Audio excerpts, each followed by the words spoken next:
is Teddy.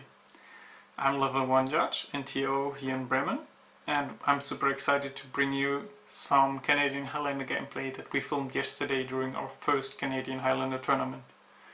Before we jump into the games, just a quick note: we allow our players to use up to 20 playtest cards in the decks, so they can test out other cards or try out new decks without having to invest $20,000 into a Black Lotus. So yeah, we try to mark them on screen as clearly as possible or tell you in the commentary, but that thing just before we start the games. So have fun! Hello and welcome to game number 2 of round 1, everybody. Unfortunately, we lost the footage for the first game, but we hope you will enjoy this nonetheless. Felix is going to start us off on Sultai Midrange, leading with an exploration, playing his second land for the turn. It's an island. Facing Felix is myself on an Eggs build. Yes. As you can see, we still have some technical things to sort out, like the glaring, but we promise to keep improving ourselves for the next event, for the next rounds, and everything that's going to come. So I'm going to lead with a Savannah, a Zuranor, and a Black Lotus, sacking the Savannah and the Black Lotus for 3 mana. And now I realize I've made a huge mistake because I should have played a fetch land first. But I follow it up with a Faith Reward in a way, getting back the land and the Black Lotus, playing a Terrarion for turn, and passing it back to Felix.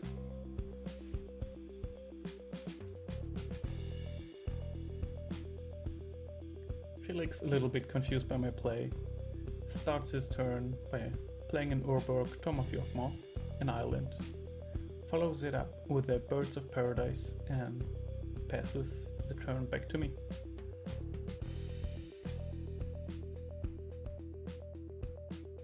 Playing a Mox Opal for the turn, tapping for a green, playing a Sylvan Scrying, grabbing a Tolarian Academy, which is the T in Tofu.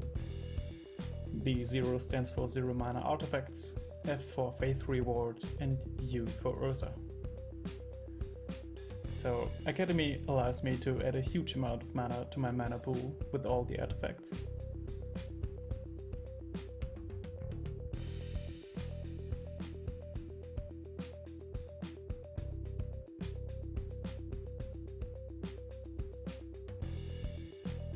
I tap the Academy for 4 blue mana, playing an Alchemist's Vial, drawing a card, and passing the turn back to Felix. Felix draws for turn, taps out to play an Elder Gargaroth. As you can see, those are the playtest cards that we are using. You can use a basic land, artifact to represent that's an artifact.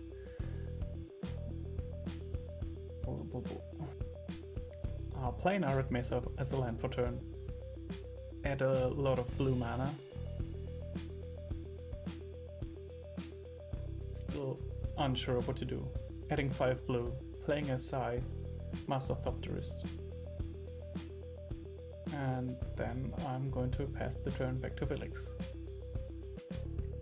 Felix untaps and immediately wants to go to combat. Before the Elder Gargaroth can attack, I sack the Alchemist's Vial, so the Elder Gargaroth is unable to attack me this turn. And in a second main phase, Felix plays in Deathbred Shaman.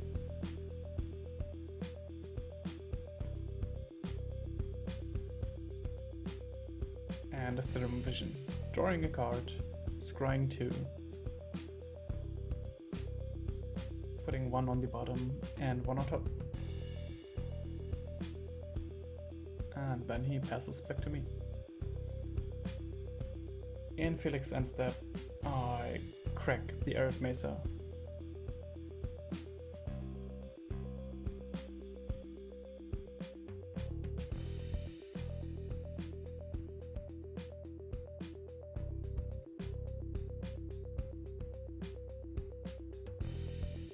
Grabbing a volcanic island.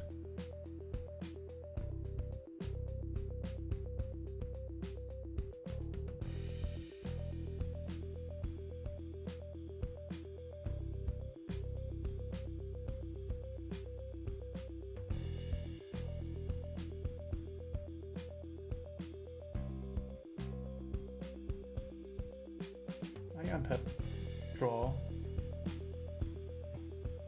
and cast a Mox Diamond, discarding a Flooded Strand, getting a trigger off of Psi, creating a Thopter token.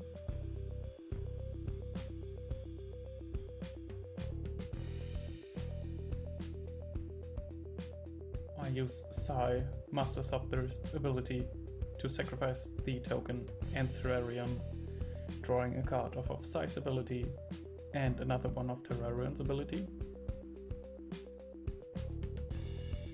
I float 4 blue mana.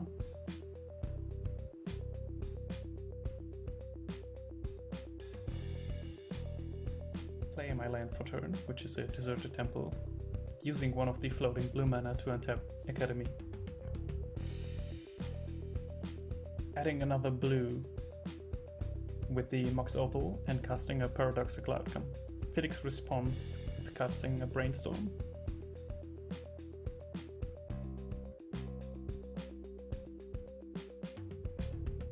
Unfortunately not finding a counter spell here.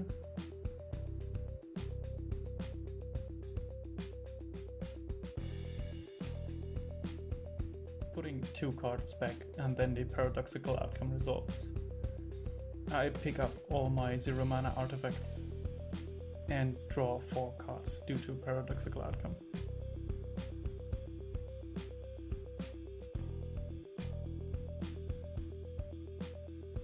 I lead with my Mox Opal, getting another Thopter token.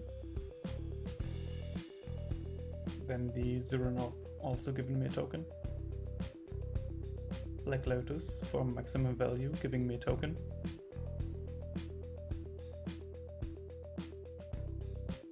And a Mox Diamond, discarding a Windswept Heath.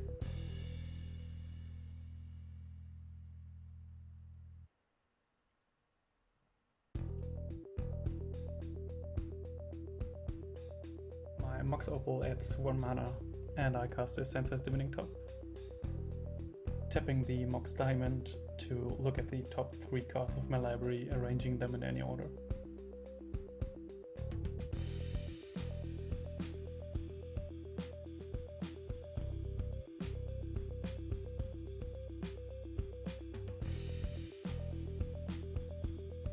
I tap Tolarian Academy to add 10 blue mana to my pool.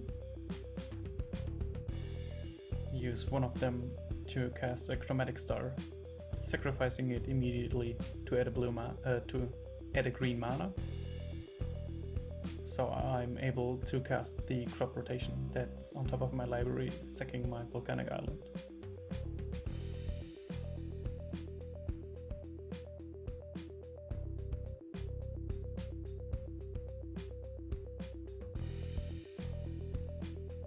Grabbing a Minamo, School at Water's Edge.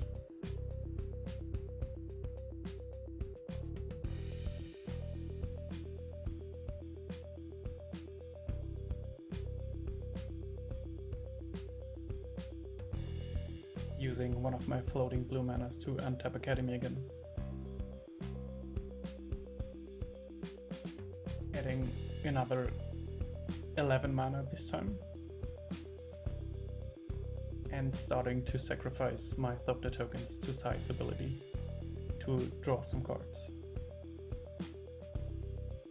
Activating Psi again.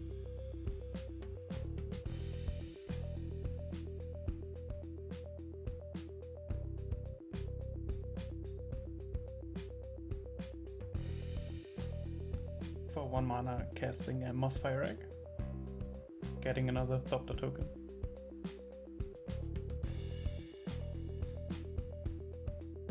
activating top, which I have done a few sacrifices before, just to see what's on top.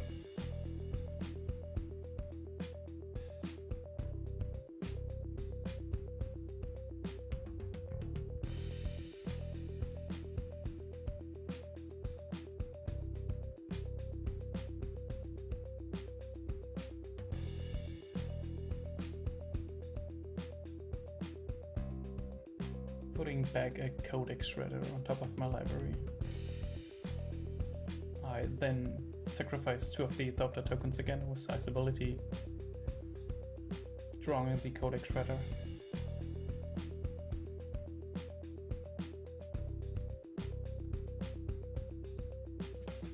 Sacrificing codex shredder with the 5 mana ability to get back Faith Reward to my hand.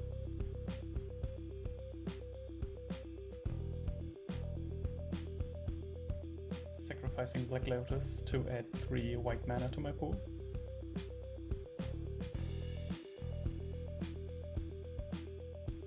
I'm then sacking all my lands to the Zuran Orb, gaining 8 life.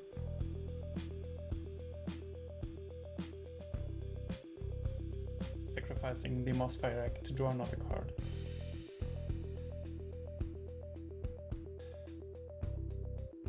Then casting Faith Reward, getting back all permanents that were put into my graveyard this turn.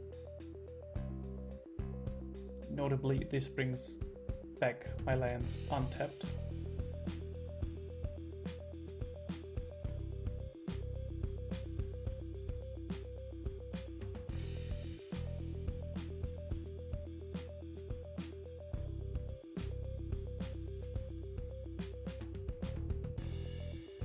For 2 mana, I cast a Thopter Foundry.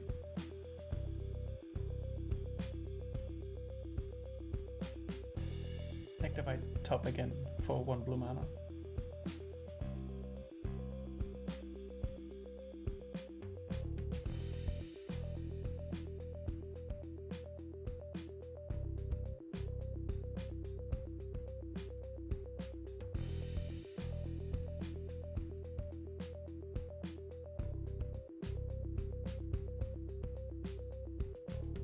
I add 17 blue mana to my pool.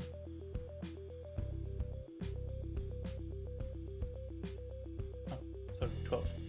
12 mana, going up to 13 blue mana and 1 white mana in my mana pool.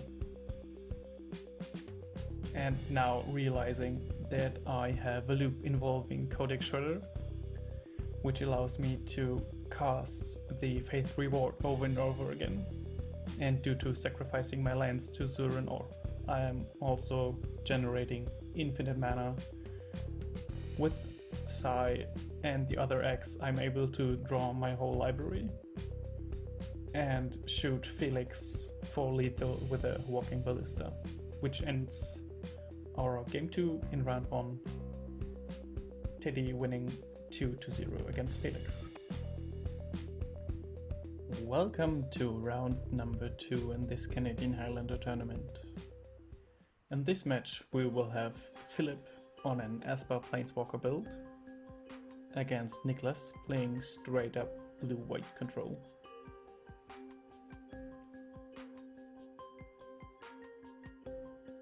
Niklas wins the die roll and will start.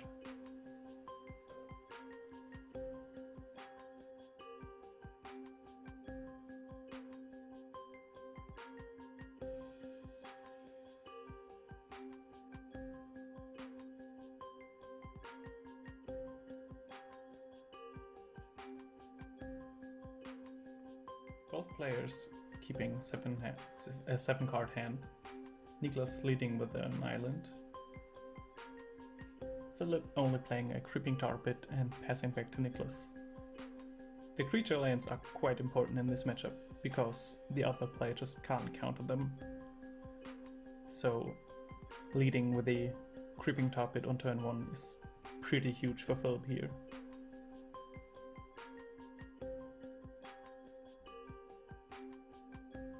Philip playing a Tundra as his land for turn and passing back to Niklas. But Niklas has the answer to the Creeping Tar Pit immediately using his Wasteland.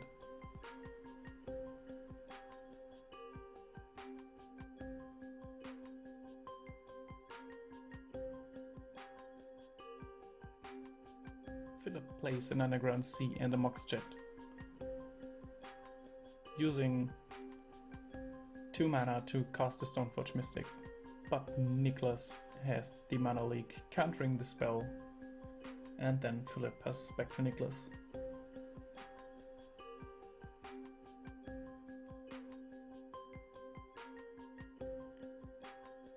Nicholas plays his first white mana source this game and passing back to Philip.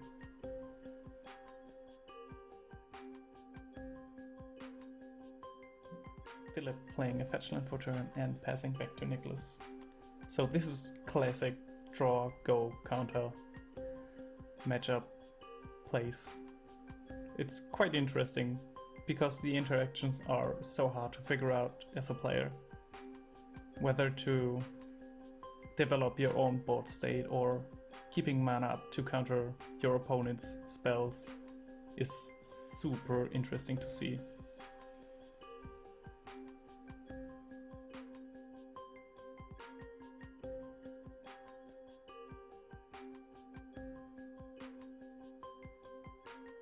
Nicholas just passing back to Philip, Philip cracking his fetch land end of turn.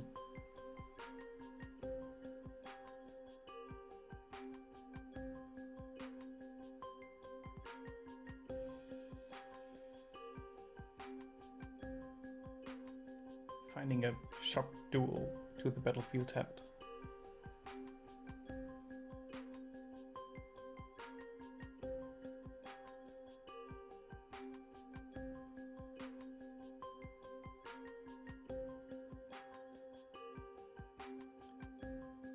Philip untaps, draws for turn.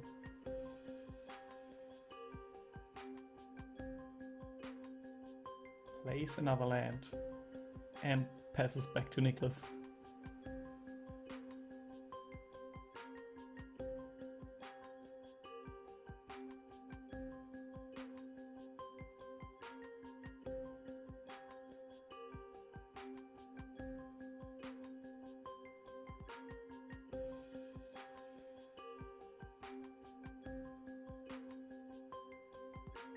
Nicholas trying to resolve a Sword of Fire and Ice, and Philip lets it resolve, drawing for his turn after Nicholas passed back to him, playing another fetch land, passing back to Nicholas.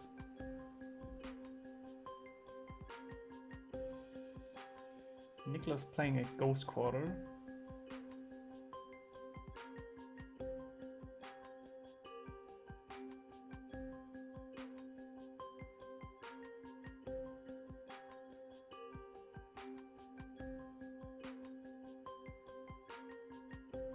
and passing back to Philip. Wow, this must be so intense when you're sitting at the table and just having to assume that your opponent has all counter spells in hand. Philip plays a Bayou as his land for turn and passes back to Nicholas once more.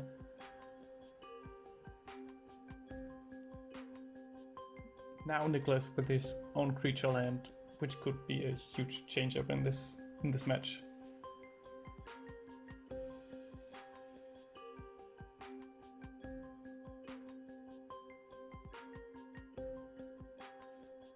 Philip not playing a land this turn, just passing back to Nicholas.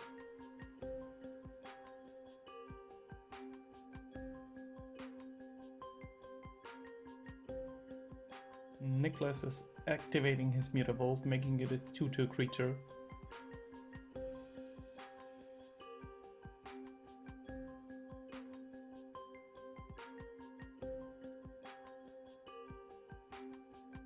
He attempts to equip the Sword of Fire and Ice to the Mutavault.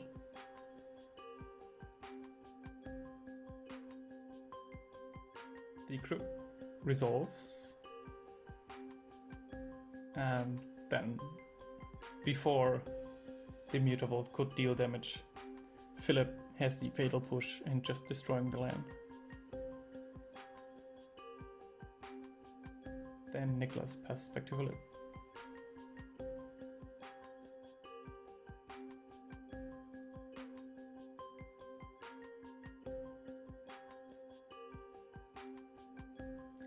Ooh, Philip casting Teferi Time Reveler, which is absolute huge in this matchup. Niklas has the counter spell, but Philip counters the counter with a spell snare of his own. And it looks like Teferi resolves.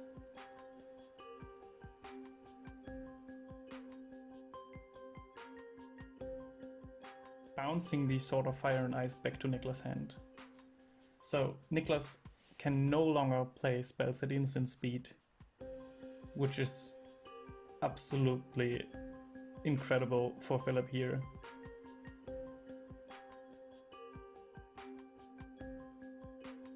Niklas tries to resolve a Ponder, looks at the top 3 cards of his library,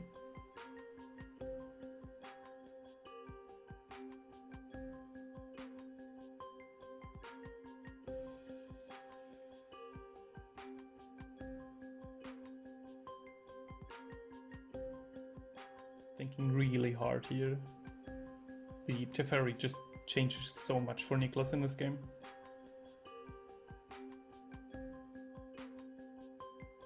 So he likes what he sees, putting them back in any order and then drawing a card.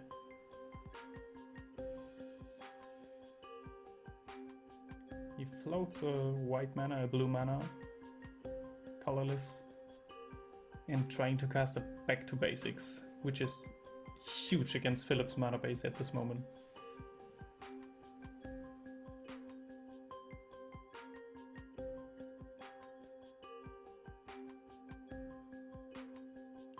But Philip has the OG counterspell, countering the Back to Basics.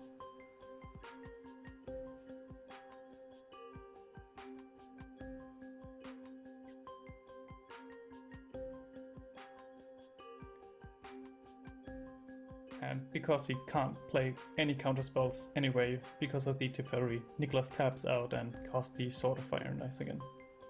Passing back to Philip. Philip draws.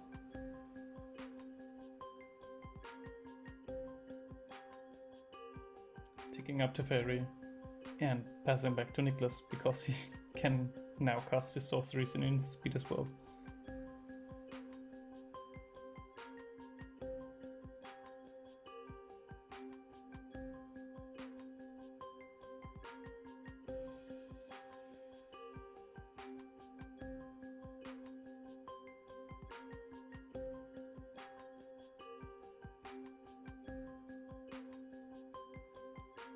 So Niklas is ghost quartering his own island.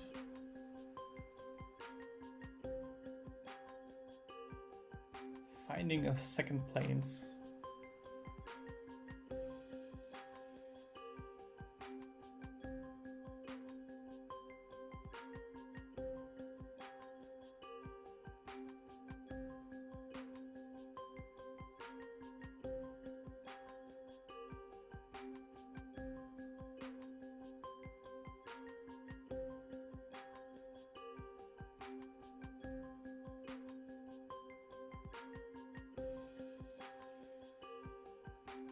For 5 mana, he tries to cast Gideon Jura.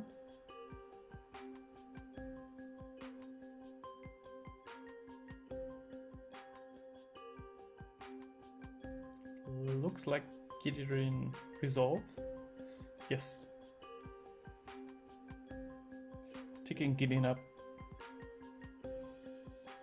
But in response, Philip casts a Brazen Borrower, bouncing him back to Niklas' hand, and then cast Brazen Borrower from the adventure.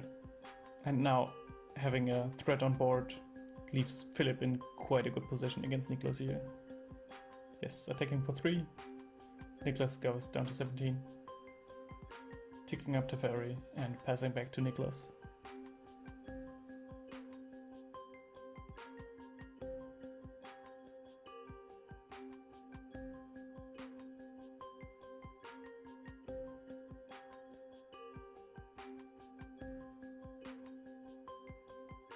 Nicholas just runs out Gideon Jura again.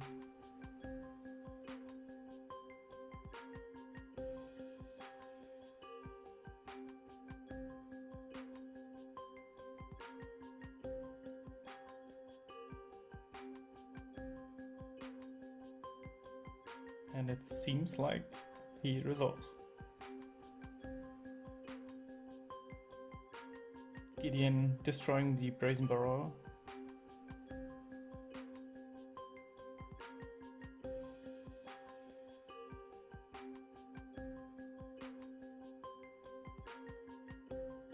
Philip draws for turn, playing an island, ticking up his Teferi, and passing back to Nicholas.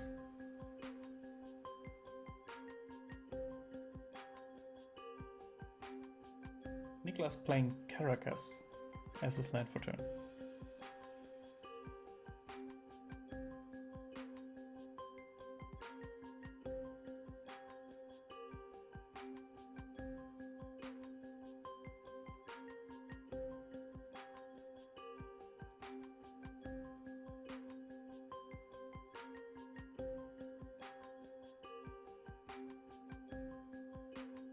Nicholas using the 0 ability on Gideon, making him a 4/4 Planeswalker. But Philip flashes in a Toxic Deluge, paying 6 life and destroying the Gideon here.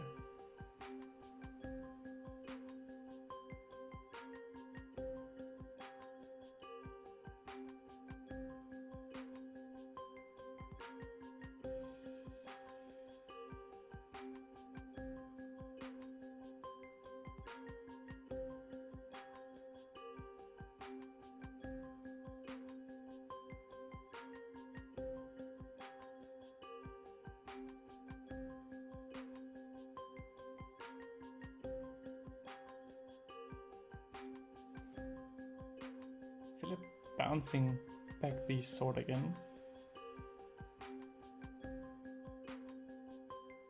Playing a fetch land and passing back to Nicholas.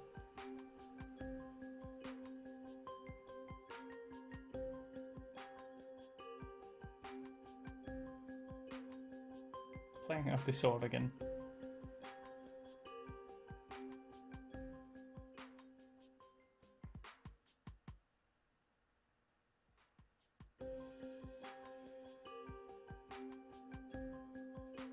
Philip ticking up the ferry, playing his own Caracas and passing back to Nicholas.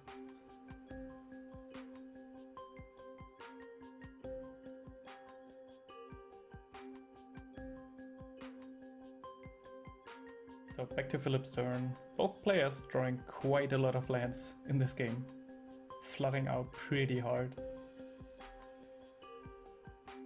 And it looks like Nicholas just draw another land.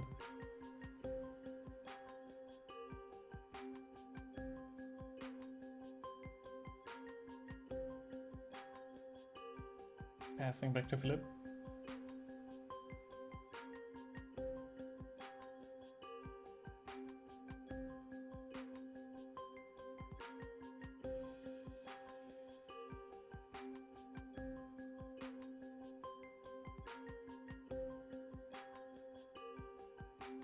And Philip casted Treasure Cruise. Drawing 3 cards for 1 blue mana seems totally fair in this position.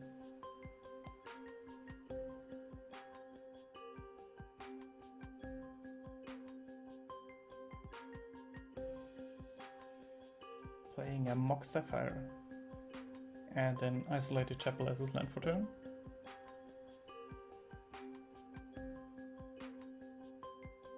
Ticking up Teferi once more, passing back to Nicholas. And another land.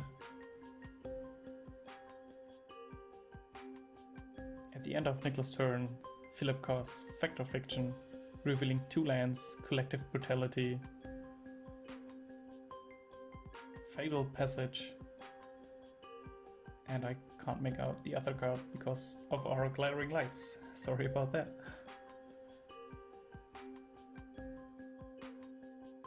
It's Lingering Souls, which is super good at this point of the game, because he can flashes he can flash the Lingering Souls back from his graveyard in a way.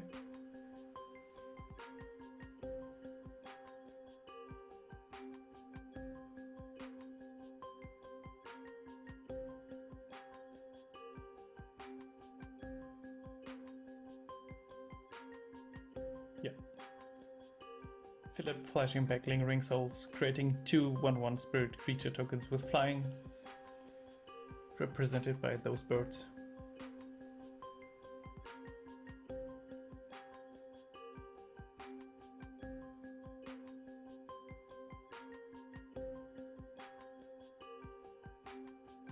And for 2 mana, casting a Collective Brutality, discarding another land to escalate,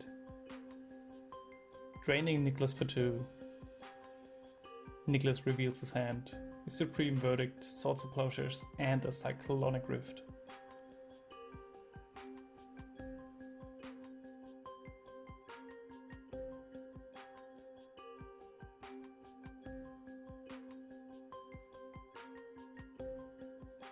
Yeah, Nicholas takes the Supreme Verdict.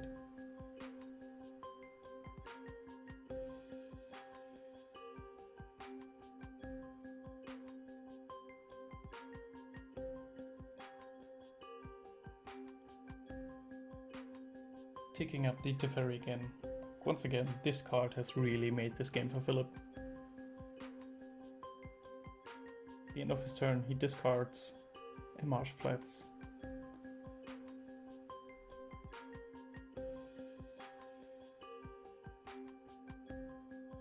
Nicholas is trying to resolve a Recruit of the Guard, but Philip has the Absorb, gaining him 3 life back.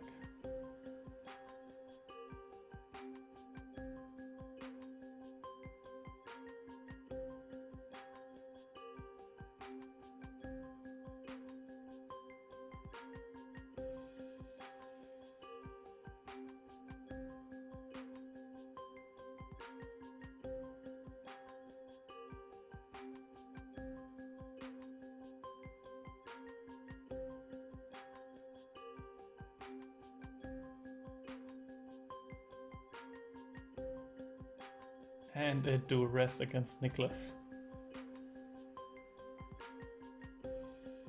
revealing the Cyclonic Rift and Swords of Plowshare once more, attacking with the 2 spirit tokens, bringing Nicholas down to 13.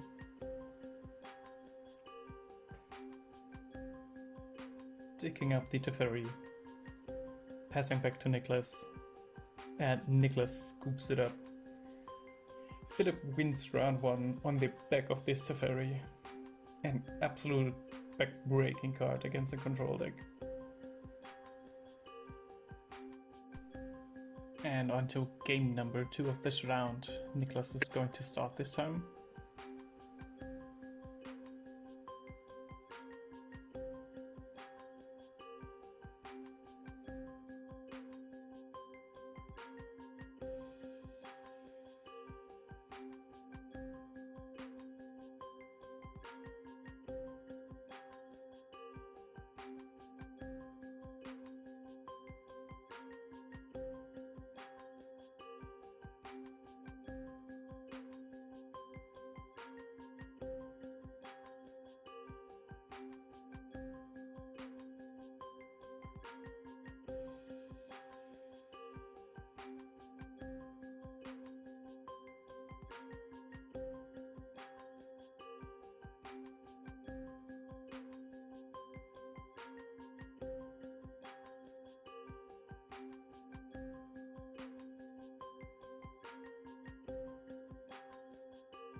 Both players keeping 7 cards in hand again. Nicholas starting with the fetch land, going down to 19.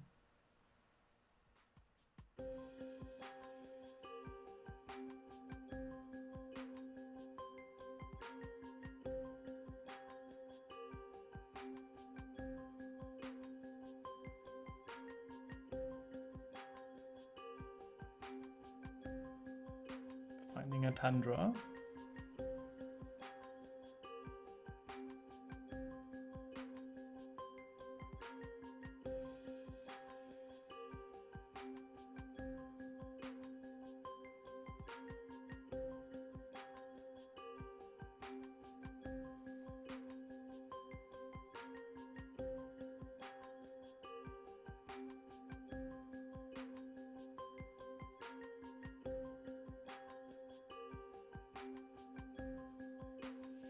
And casting a Preordain on turn 1.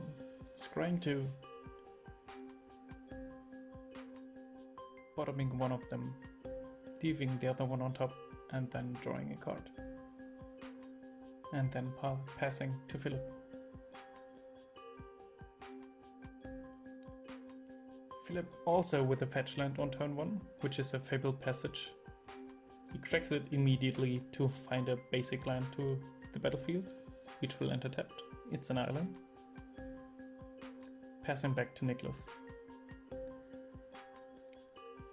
Nicholas playing a Glacial Fortress as his land for turn. And casting Jace Vryn's Prodigy.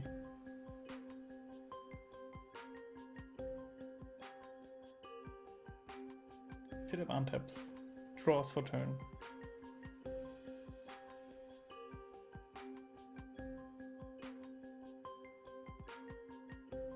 Plays another fetch land, going down to 19 as well. Finding a basic swamp, playing around Nicholas' Wasteland. And the back to basics as well.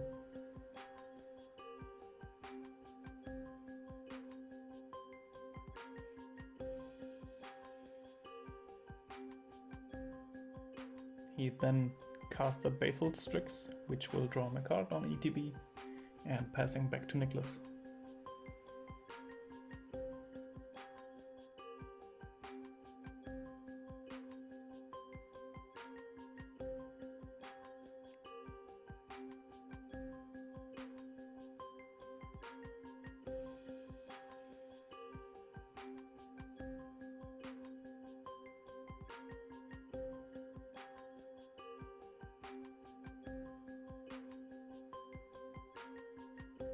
Philip attacks Nicholas for 1 in the air. Nicholas goes down to 18.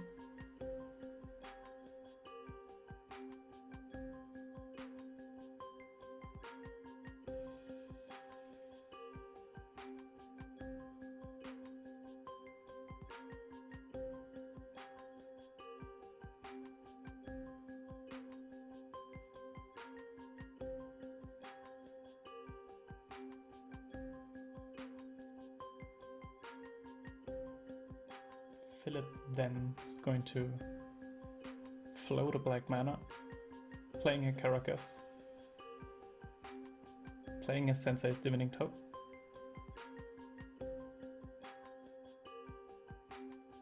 and Nicholas is trying to counter it with a Spell Queller, but Philip has the Mana Tithe, countering this Spell Queller.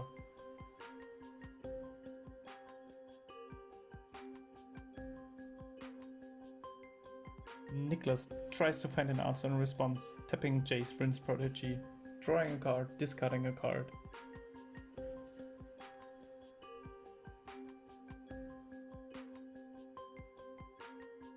But he's not finding a force of any kind, and so the Spell Queller is countered. Sensei's Divining Top resolves,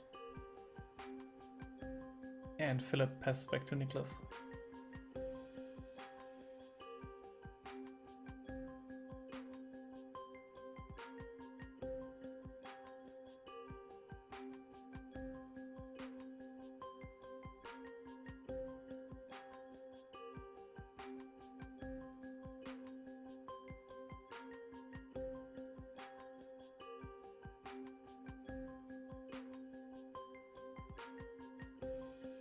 Nicholas trying to cast the Sword of Fire and Ice again.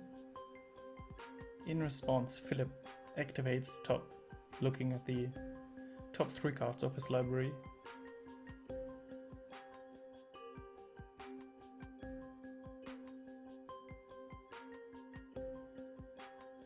Sword resolves, and Philip goes to his turn.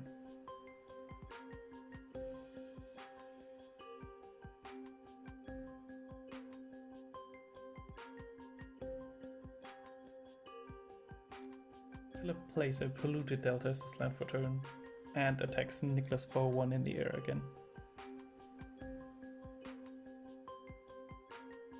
Nicholas activating Jace Rin's Prodigy, but before the Jace can flip, Philip is bouncing it back to Nicholas' hands with Caracas.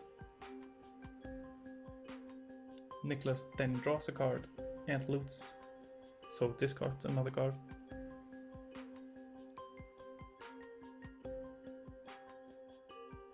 He then untaps, draws his card for turn.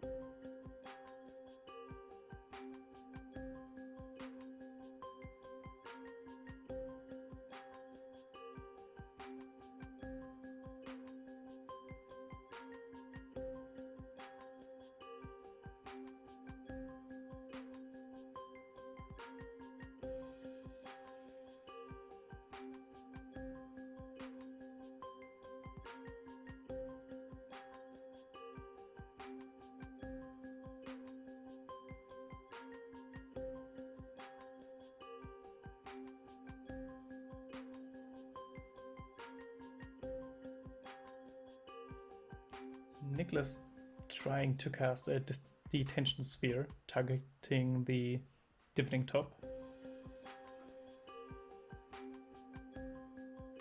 In response, Philip cracks his Polluted Delta, losing 1 life.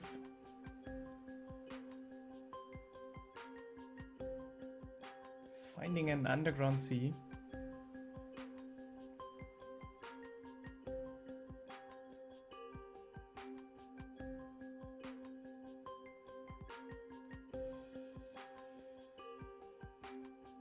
And then activates the top to draw a card, putting the top back on top of his library. Now the Detention Sphere has no target. And Philip flashes out a Vendilion Clique end of turn. Nicholas reveals his hand. It's a Venser, Sphinx's Revelation, a Remand, and the Jace Prince Prodigy.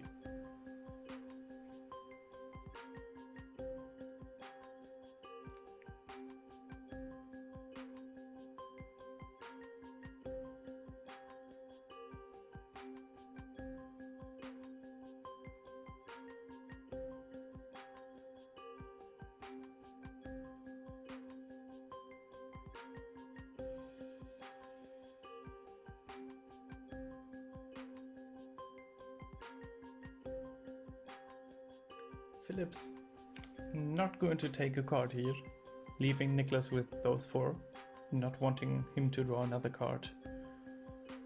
And then Philip swings in the air for 4, Nicholas going down to 13. Philip pays 2 life to shock in a Breeding Pool.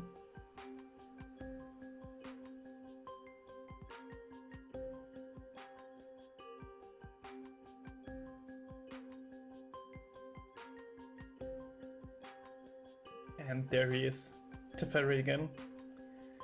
Philip, knowing Nicholas is not having any mana, activates Teferi, his +1 ability, passing back to Nicholas.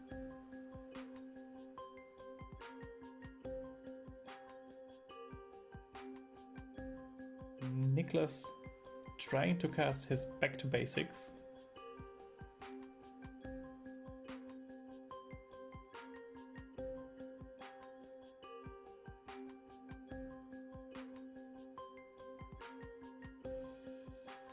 But Phillips decides to counter it with a Logic Knot, exiling 2 cards from his graveyard for the Delve cost. Philip untaps, draws for turn.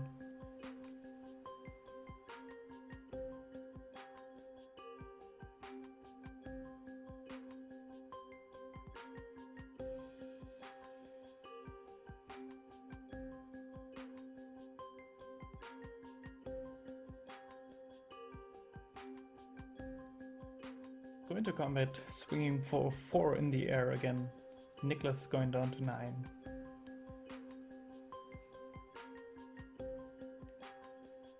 Ticks up Teferi, plays a Godless Shrine tapped, and passing back to Nicholas.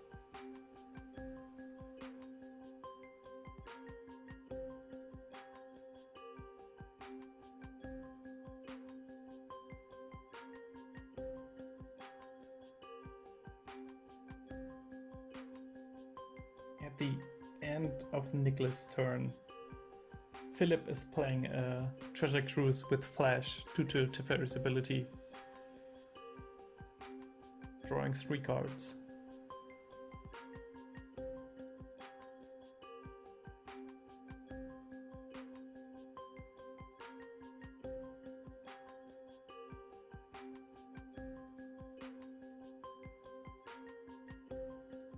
Philip then goes to his turn.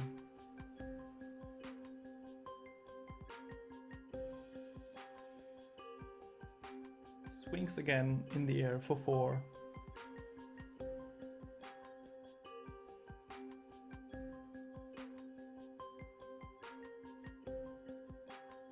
Pluses his Teferi again. And plays a Celestial Colonnade as his land for turn, representing lethal damage next turn.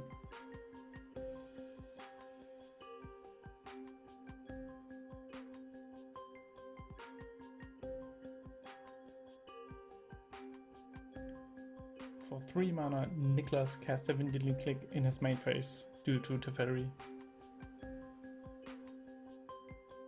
Philip, feeling pretty safe and secure here, reveals his hand.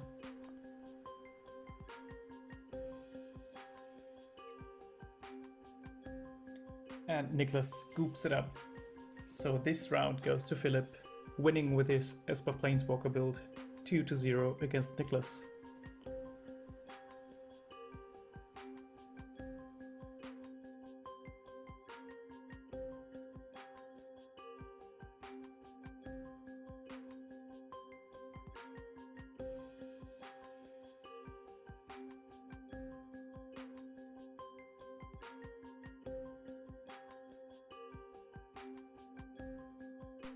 So, welcome to round number 3. We have Alexander on a white Weenie build against Tobias playing Izzet turns or a Blue Moon kind of build. Due to the Corona situations, we tried to not cut the deck of the opponent, so that's why the players just formed 3 piles of their cards and the opponent is choosing which is going on top in which order.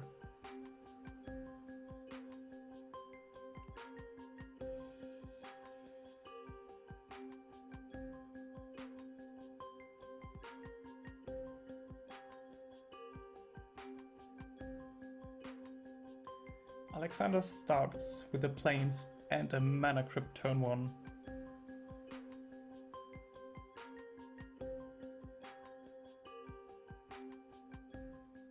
Using it to cast a Blade Splicer, which is a super strong start for his deck, creating a 3/3 golem artifact creature with first strike, and then passing to Toby.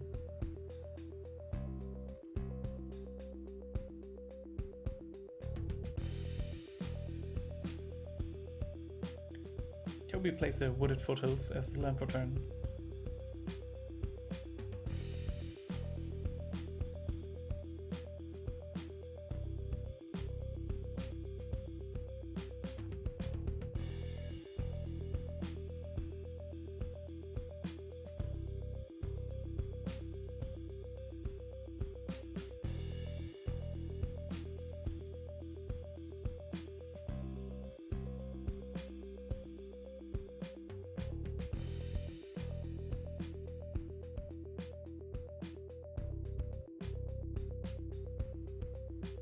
Back to Alex's turn. Alex rolled for his Mana Crypt, taking no damage. playing a second planes, going to combat, swinging 4 at Toby, taking him down to 16, and in his second main phase casts a Gideon Jura. Gideon of the Trials.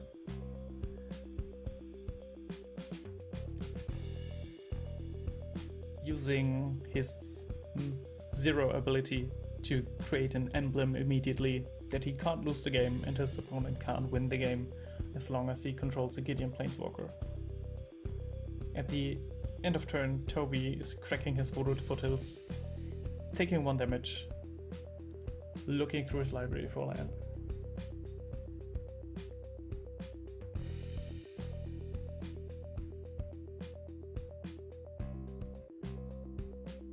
He finds a volcanic island.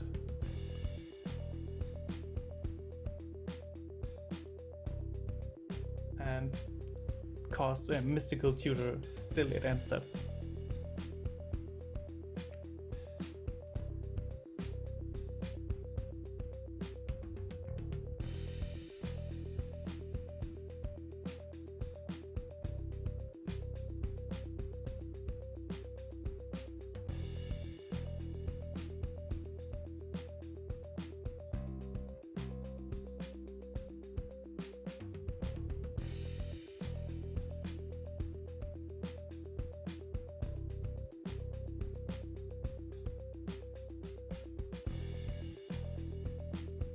And the mystical tutor is going to find him a time walk.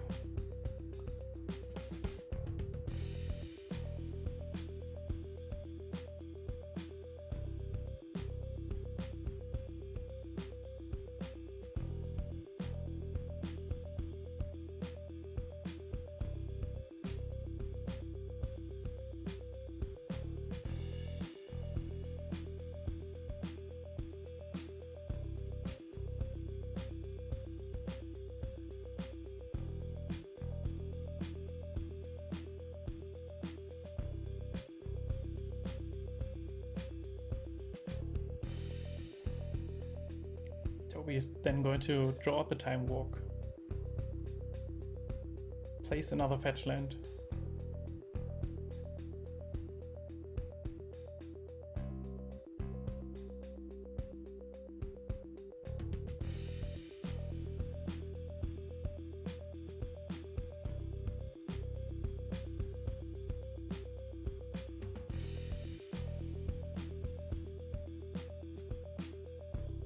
passing back to Alex. Alex rolls for his mana crypt, taking 3 damage due to losing the flip. Playing a wasteland as his land for turn, using it to blow up the volcanic island.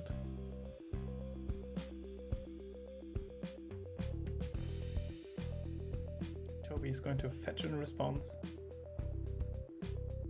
going down to 14.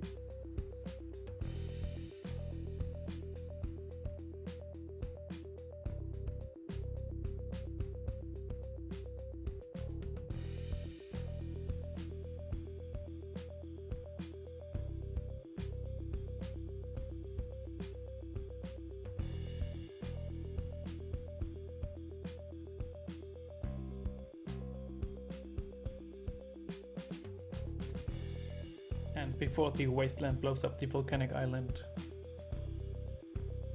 using the stomp on a Bone Crusher Giant to kill the Bone Splicer.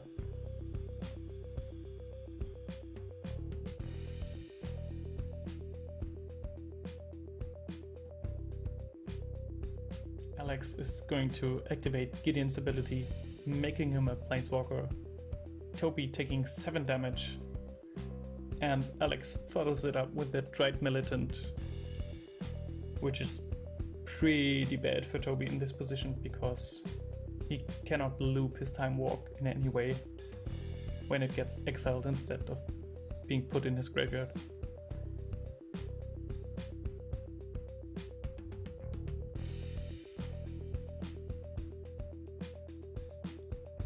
And Toby scoops it up. So that's game 1 for Alex on White Weenie.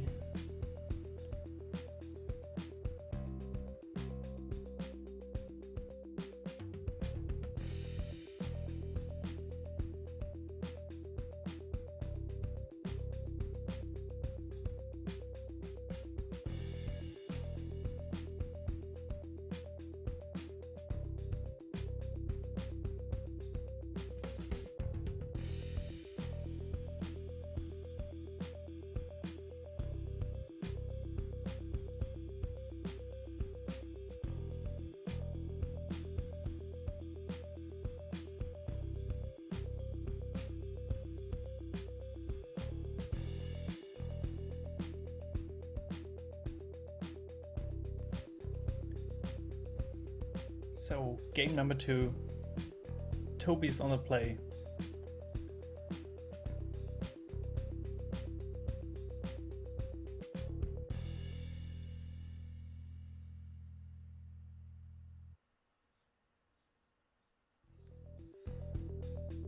Having 0 lands in hand, Toby's going to take a mulligan.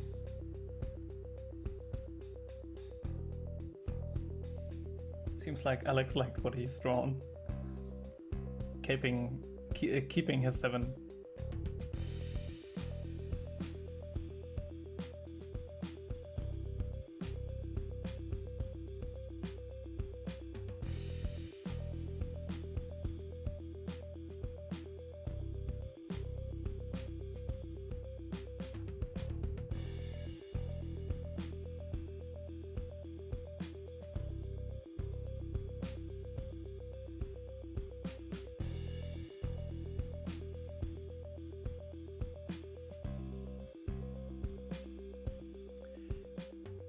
Toby has drawn an extra card, and both players fixing it by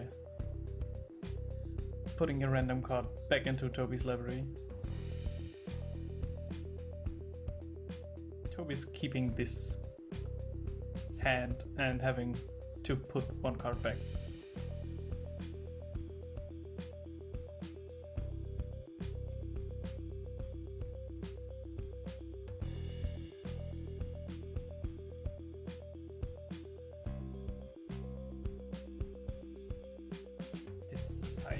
It's going to be the big huge dragon that he can't cast during the first turns anyway. Alex is playing a Dauntless Bodyguard, having no legal target when it enters.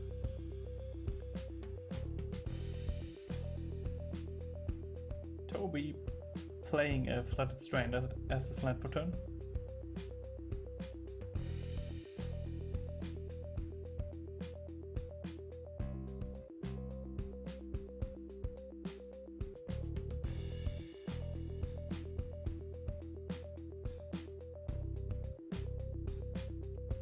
Toby is cracking his Flooded Strand. Probably going to find a red source at this point.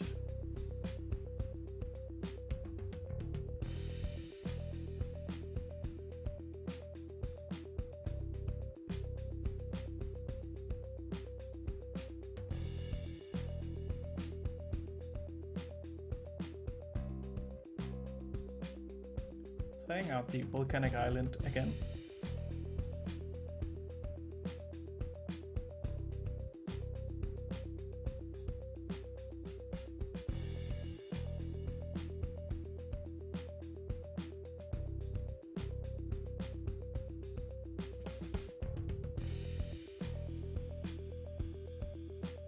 Then casting a Faithless Looting, drawing 2 and discarding 2.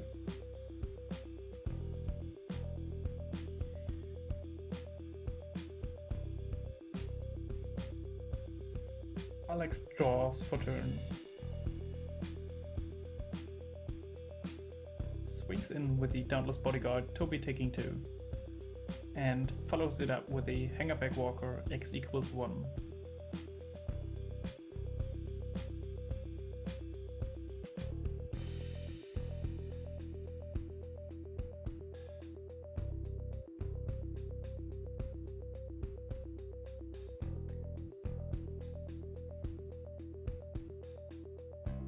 Toby plays another island as his land for turn.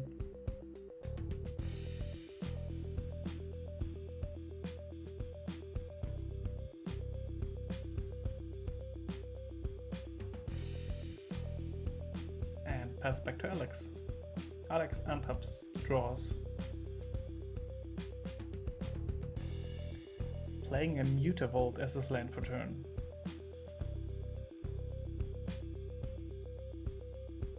Then goes to combat,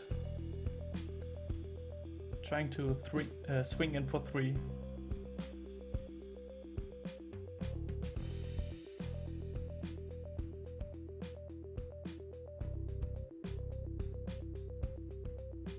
But Toby is sending his Brazen Burrower onto an adventure, bouncing the Bodyguard back to Alex's hand and then takes one from the Hangerback Walker. Alex then plays a Burma's King of Oreskos.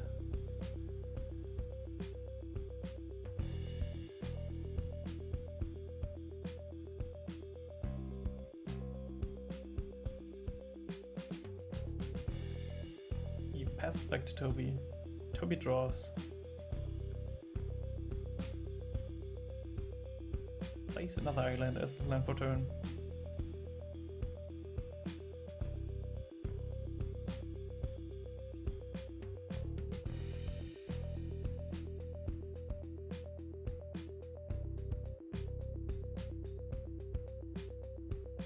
And he is going to shoot the Burmas with a missile mortar.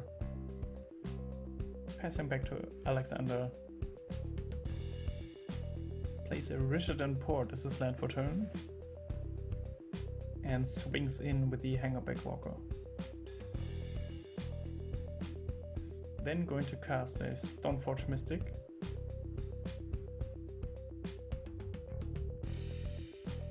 The Mystic resolves, tutoring up an equipment to Alexander.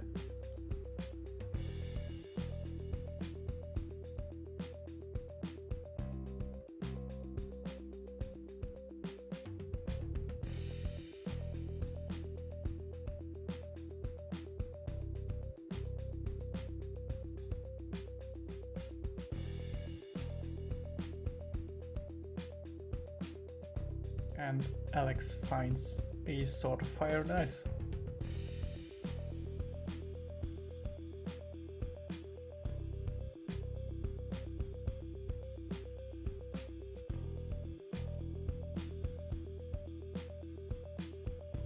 He passes the turn back to Toby.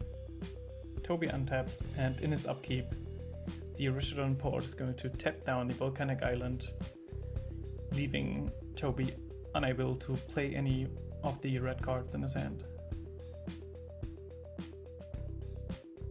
He passes back to Alex. Alex untaps,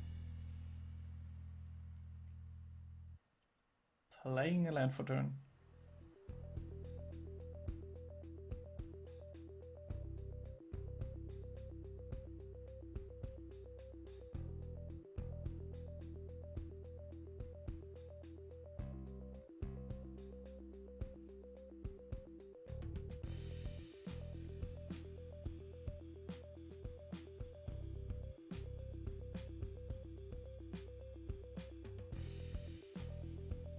For 3 mana,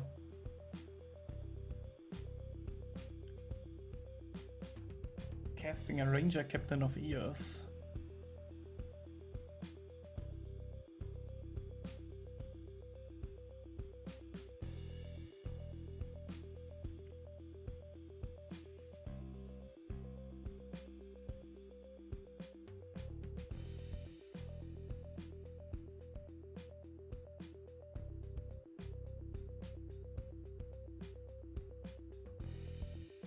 Looking at the Dread Militant in his library again.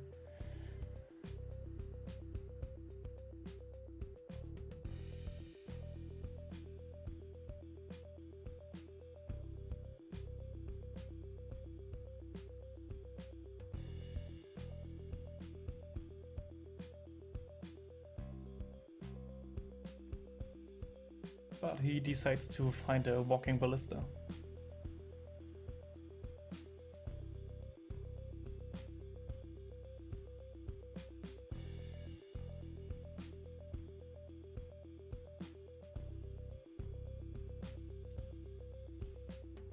Alex then is going to combat and swinging it with the Hangerback Walker for 1. Passing back to Toby, who's flashing in the Brazen Barrow at the end of Alex's turn. Untapping, drawing a card for turn. And he found another red source.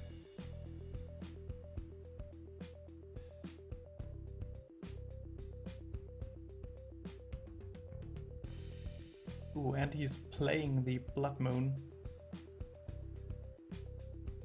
trying to cut Alexander off his utility lands. He's then going to follow it up with a Fiery Islet, which is just a mountain right now. And at the end of Toby's turn, Alex is putting in the Sword of Fire and Ice with the Stoneforge Master, Stoneforge Mystic ability.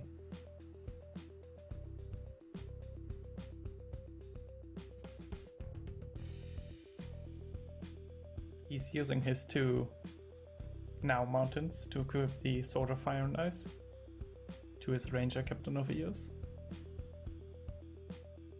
And for 4 mana, he casts Walking Ballista, X equals to shooting the Brazen Barrow immediately, going to combat, and swinging in with everything. So Toby's going down to 5 after the Sword of Fire and Ice trigger.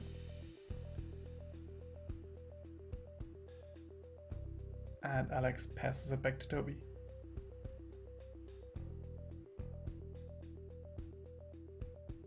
Toby draws.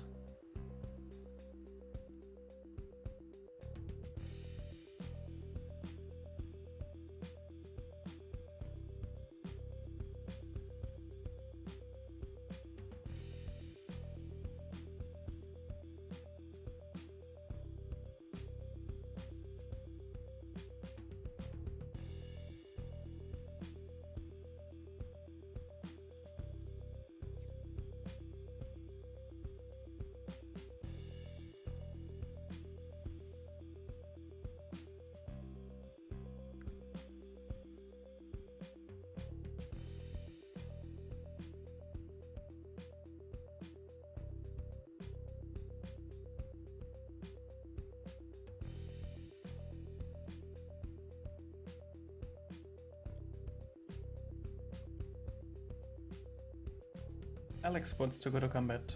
Toby taps 4 mana to cast a Turnabout, tapping all of Alexander's team.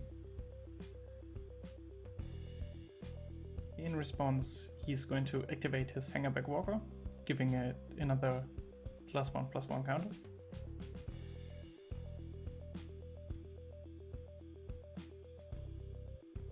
And Alex just passes it. No, he's not. He's not finished. He taps 3 mana, casting a Council's Judgment, most certainly targeting the Blood Moon.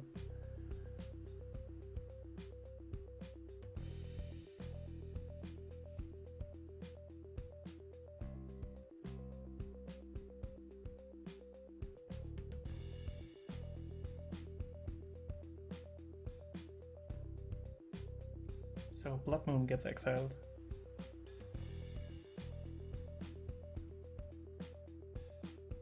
Passing back to Toby. Tapping down the Volcanic Island with the Rishadan Port.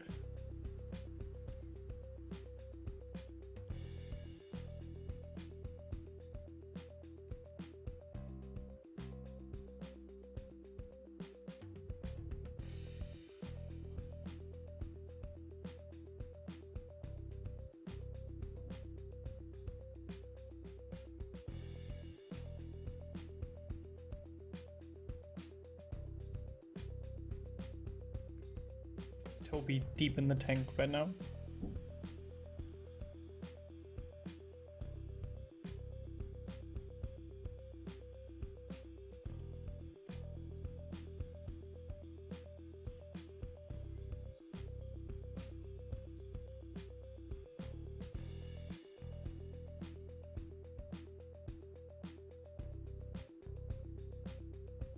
Yeah, and Toby scoops it up.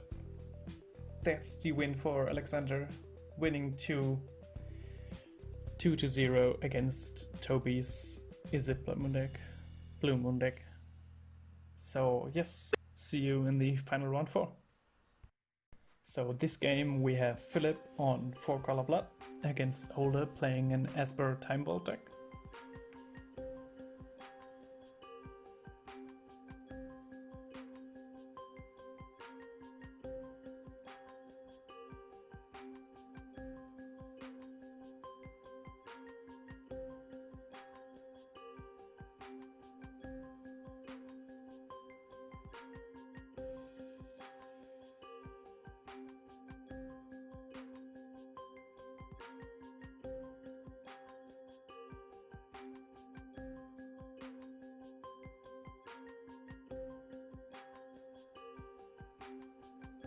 So Philip took a mulligan, putting one card on the bottom.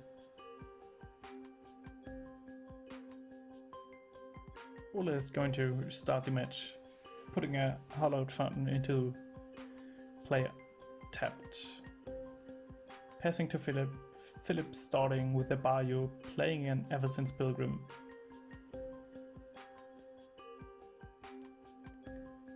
Ole playing a Drowned Catacomb, passing back to Philip.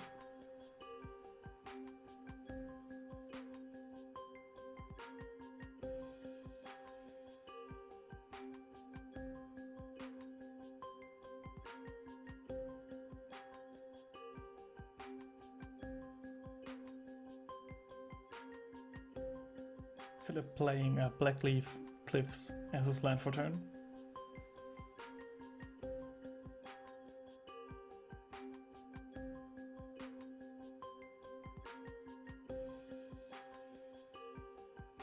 Casting an Elves of Deep Shadow and passing back to Ole.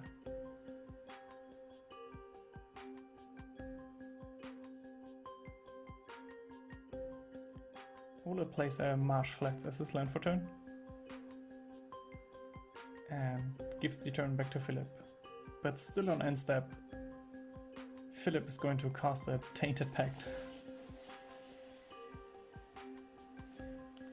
revealing an Ajani, Sword of Feast and Famine, Dark Confident, Swords to Plowshares, Finthorn Elves, Abrupt Decay,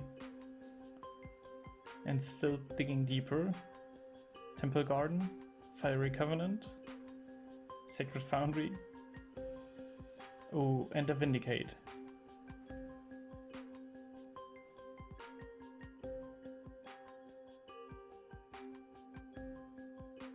But he decides to dig deeper.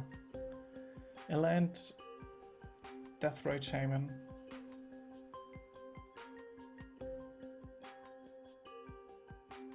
Lightning Bolt, Badland, Maelstrom Pulse, Wooded Foothills, and a Duress. And he's going to take the Duress, exiling all the rest of the cards.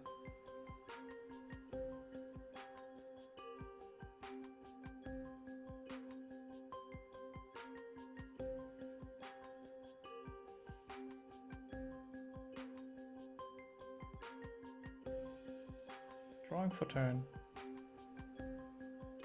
tapping for a black mana and casting the Duress. But Ole has the counter ready, playing a Drown in the Loch.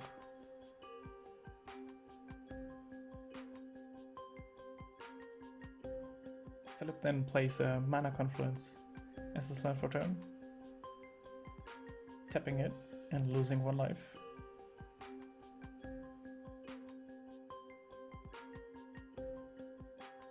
To cast a Hymn to Turek on Ole.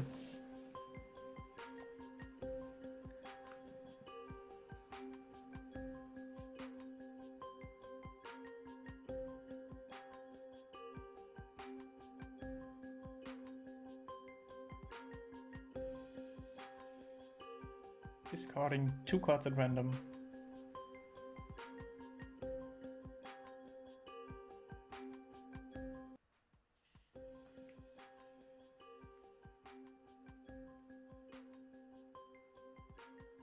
Philip is then going to follow it up with his Skull Clamp,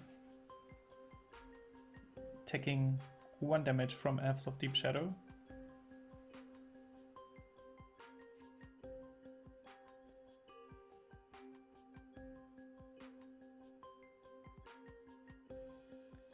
Ole cracking his Marsh Flats.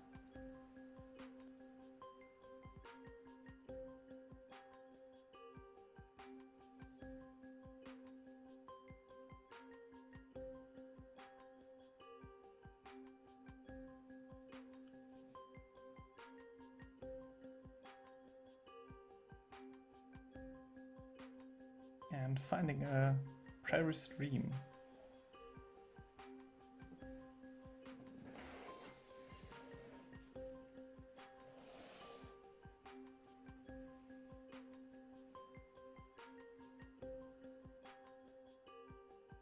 He untaps, draws, plays a Verdant Catacomb as his land for turn, and passes the turn back to Philip. Philip untaps, draws,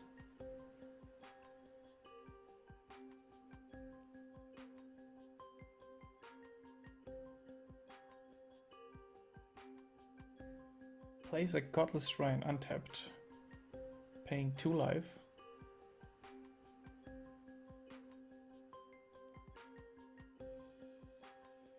paying 5 mana, taking another damage to cast a Thundermaw Hellkite.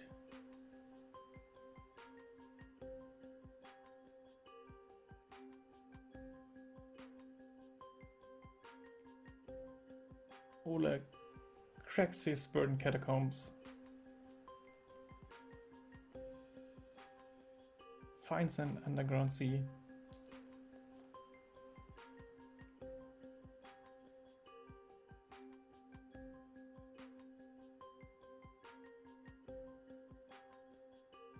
and then cast a Fact or Fiction in response to the Thundermaw Hellkite.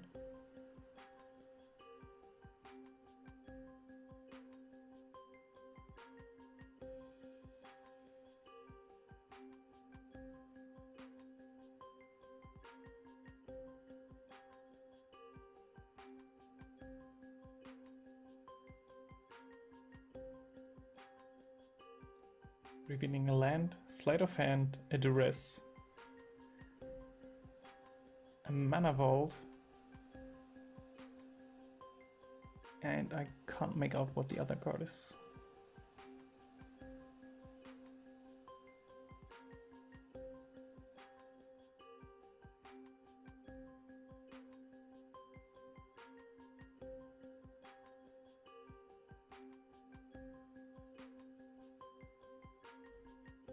Ola's going to take the 3 cards here.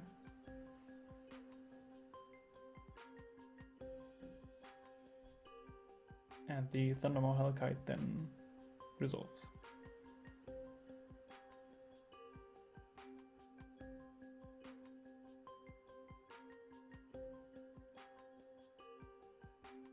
Philip is going to Skull Clamp the Elves of Deep Shadow, paying 1 life to pay for the mana, the activation cost.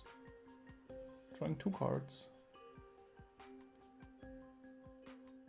Swings in with the Thundermaw Hellkite, putting Ola down to 12 life. Ola untaps, draws.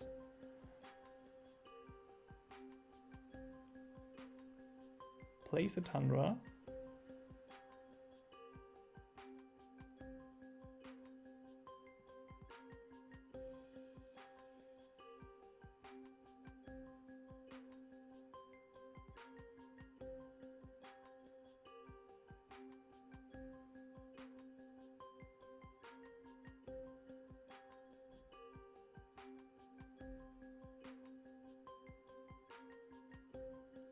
Plays out a Mana Vault. And for 3 mana casts a Vindicate targeting the Thundermaw Hellkite.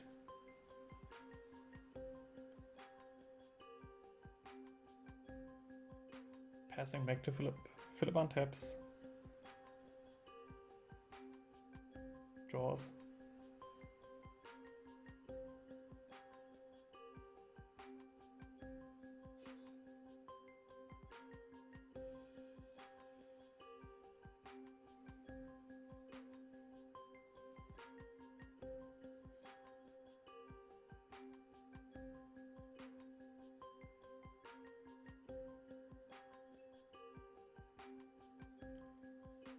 He's going to Skull Clamp the poor Pilgrim, drawing 2 cards.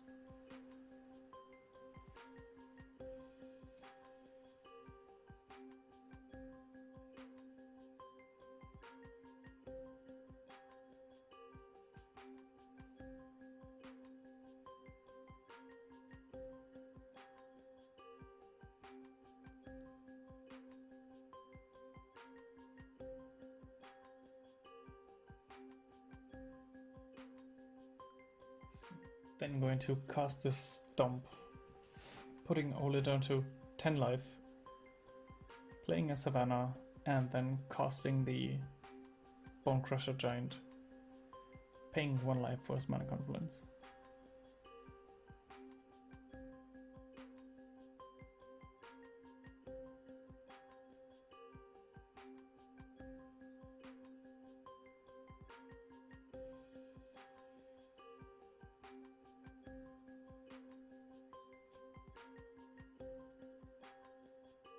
At the end of Lip's turn, Ole is going to cast a Mystical Teachings.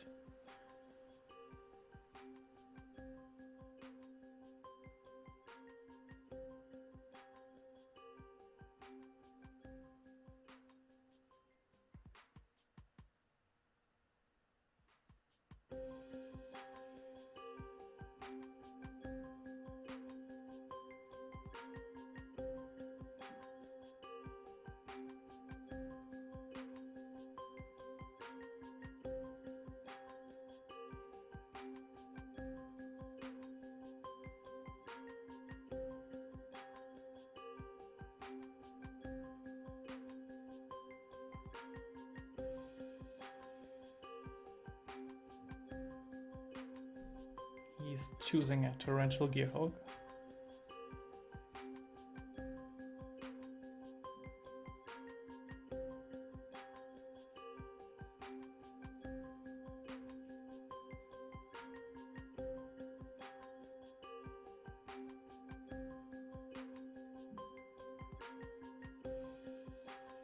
He's then going to Stern, taking 1 damage of the Mana Vault.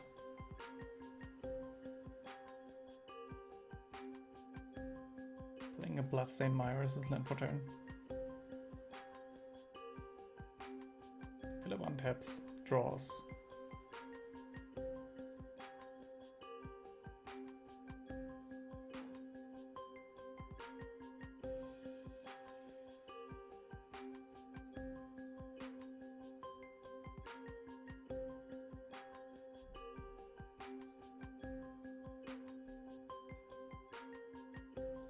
Equips the Skull Clamp to the Giant.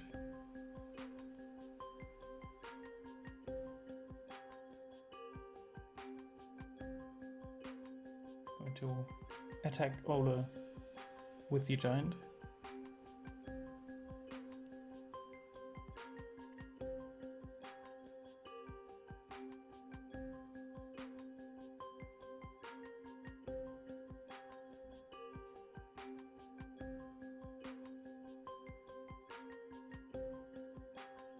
Cracking his fetch land.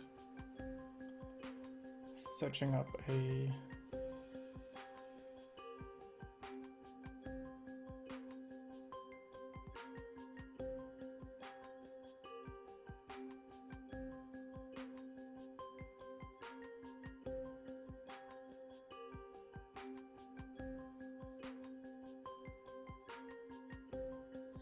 scrubland and then playing the Torrential Gearhulk.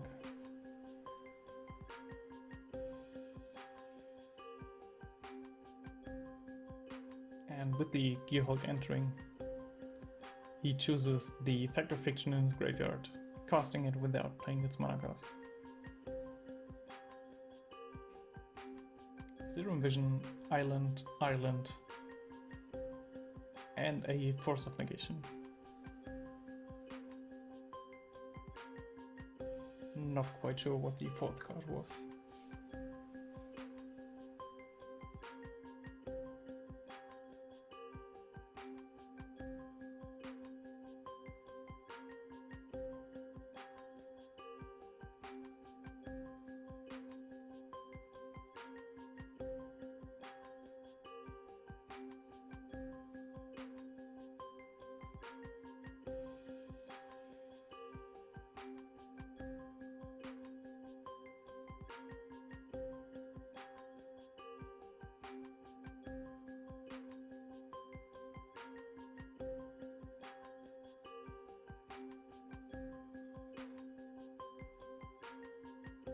Philip is taking the Serum Vision and Force of Negation.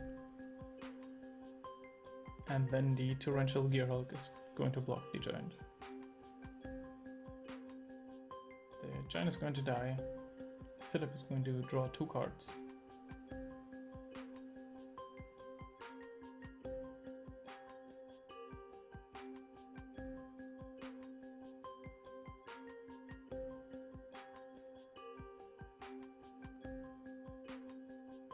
He's then going to place land for turn.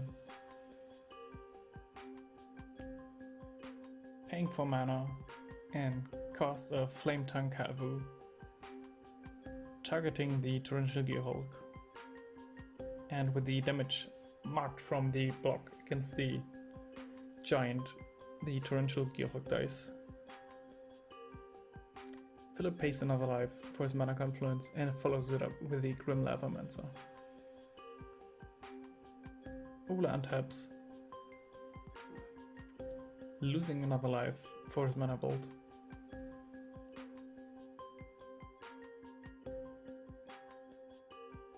Cast a Serum Vision.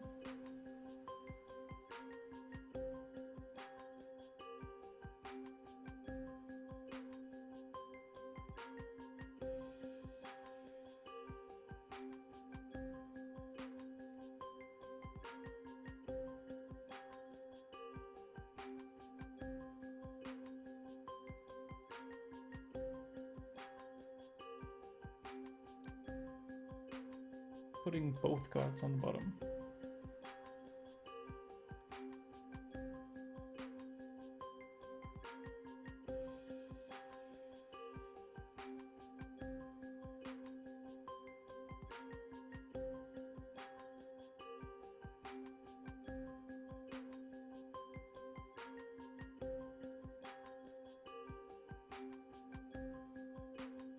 He will play an island as his land for turn.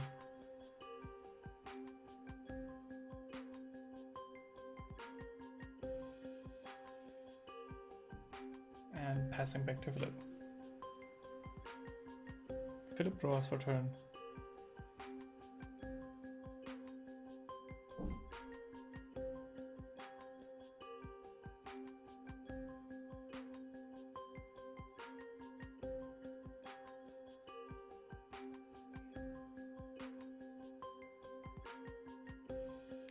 Philip casts Mox Emerald, tapping it immediately to equip the Skull Clamp to the Flame Tankavu.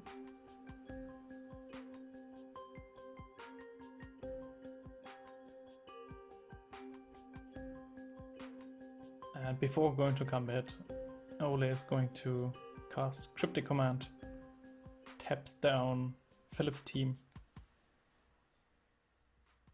and is bouncing the mana vault back to his hand or drawing a card.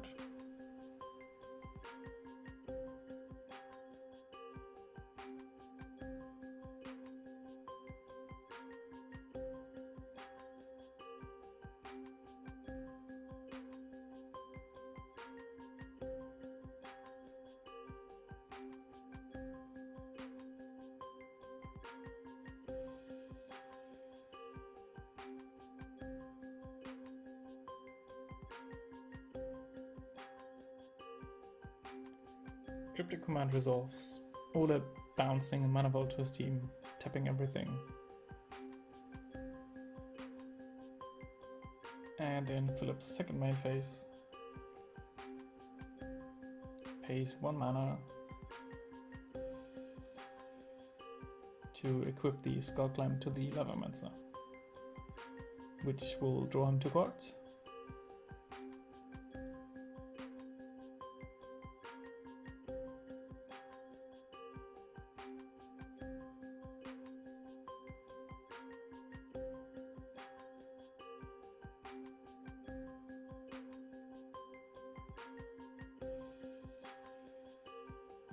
And for 2 mana, place a Fauna Shaman.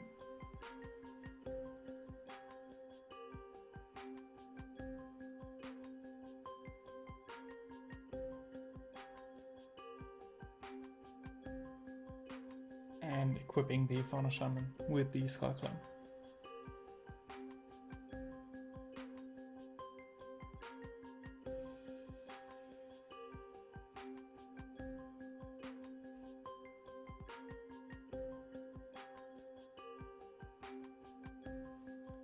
Philip is going to play Bloodstained Mire, cracking it immediately.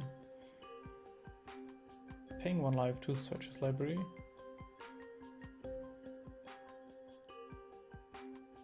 Playing a Tiger.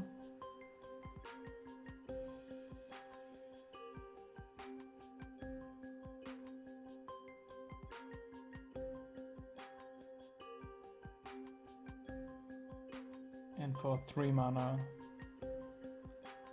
paying 1 life to the Mana Confluence, cast the Knight of Autumn, which will enter with 2 +1/+1 counters.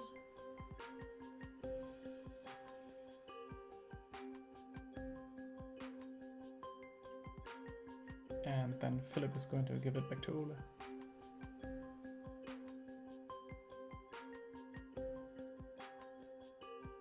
Philip, Ole is going to cast a Brainstorm.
That's a super tough Brainstorm right here, with all the cards that he has in hand.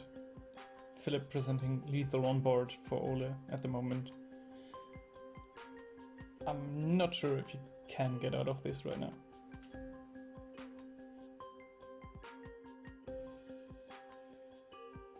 So, Ole decided which cards to keep. He's then going to cast a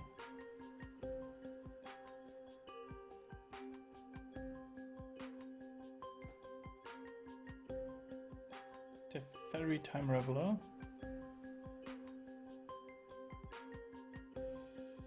And it is going to bounce the Fauna Shaman. Oder drawing a card. Already knew what was on top because he put it back there. Playing a Water Grave as his land for turn tapped. And then casting a Tribute Mage, finding a 2-mana artifact from his deck, which is going to be the Voltaic Servant.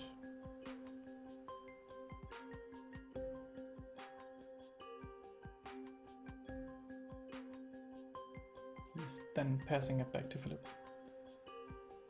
Philip untaps, draws.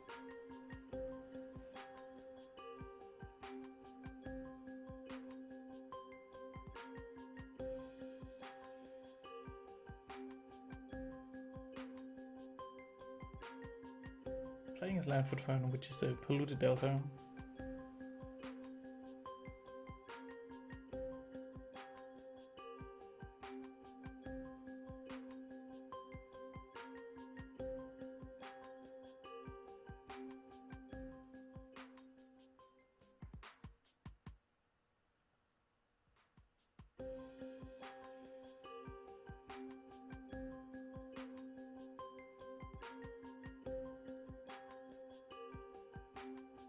And Philip equips the Skull Clamp to the Knight of Autumn.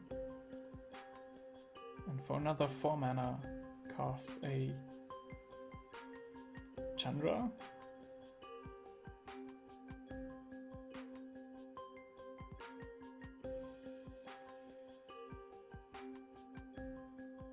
Ole having the Force of Negation, countering it and exiling it. The question for Ole now is, was this a bait spell? Because he would be dead on board if Philip has a way to remove the blocker.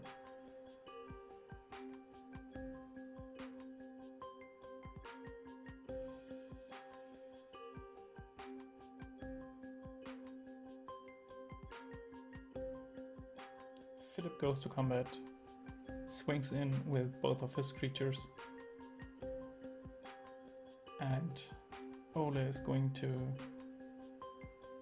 lock the Flame Tongue Kavu, deciding to take 5 damage instead of 4 is better at this moment by denying Philip the card draw of the Skull Clamp. Philip is then going to play out the Fauna Shaman again and equipping the Skull Clamp to it, passing back to Ole.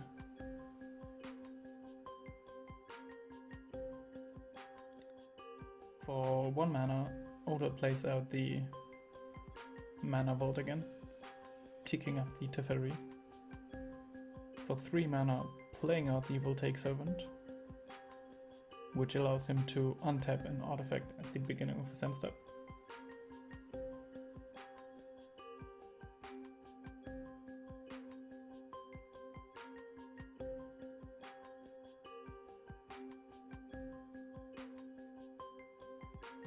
Ole is deep in the tank right now.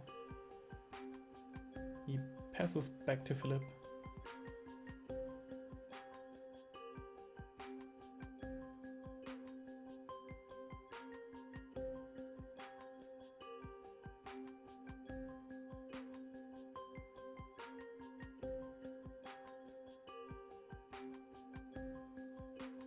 Philip goes to combat, swings in with both of his creatures.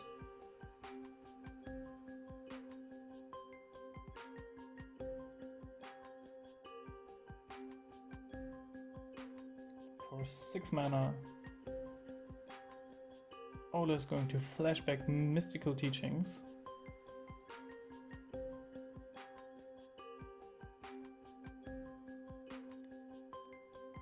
Finding himself a Settle the Wreckage,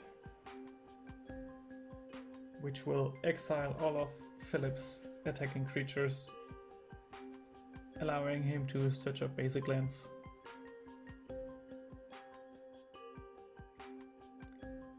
That's a huge blowout. It's also denying Philip the card draw of the Skull Clamp.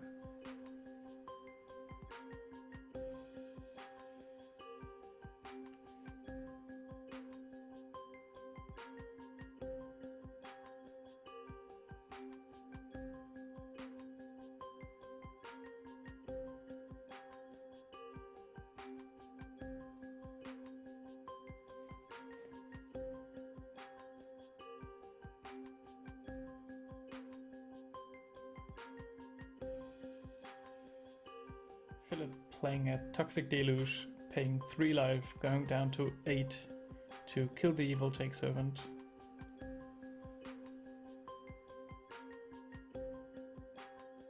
Giving turn to Ole. Ole takes 1 damage due to the Mana Vault. No, he's untapping it for 4 mana. Yes. Playing a Castle Ventress as his land for turn, ticking up Teferi, passing back to Philip. This is a super tight race right now.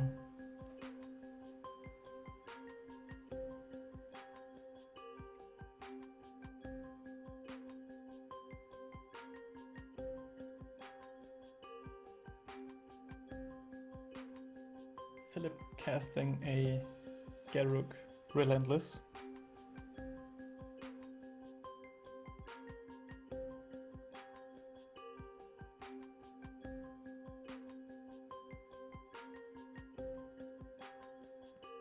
Ole decides to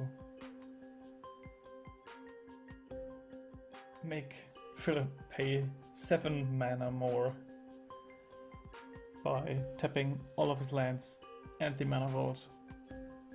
So Condescend resolves, countering the Garruk, allowing Ole to scry 2.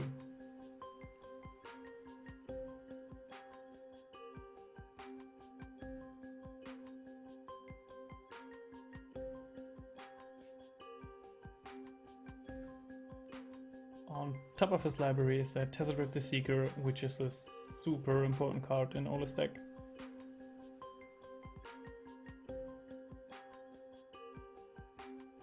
Philip then passes back to Ole. Ole once again pays 4 mana to untap the mana vault.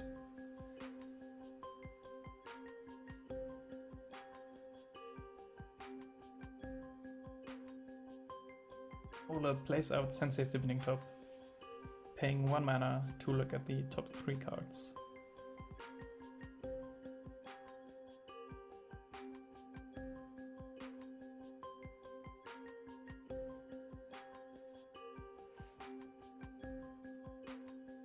Plussing Teferi, passing back to Philip.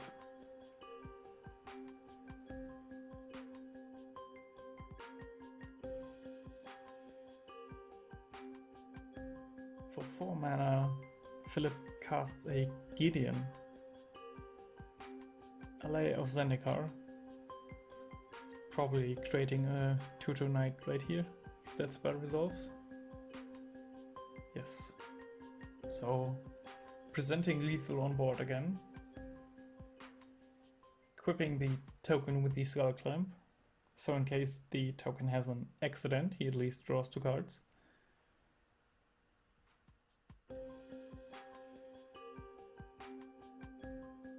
Ole using the Divining Top again.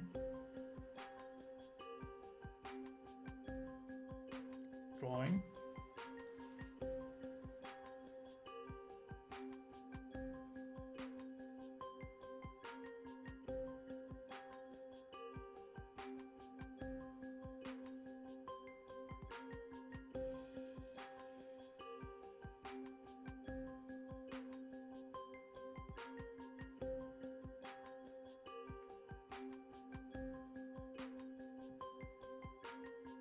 He taps the mana vault for 3 mana, bouncing it to his hand, drawing another card of Teferi, casting the mana vault once more, still having 2 mana floating, 5 colorless mana floating, adding 2 blue to that,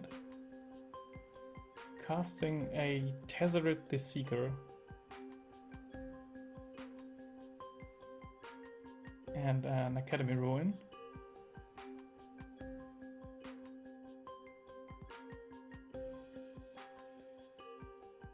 He uses Tezzeret's ability to find... he takes it down by 2, finding an artifact that costs 2 or less, which is going to be a Time Vault.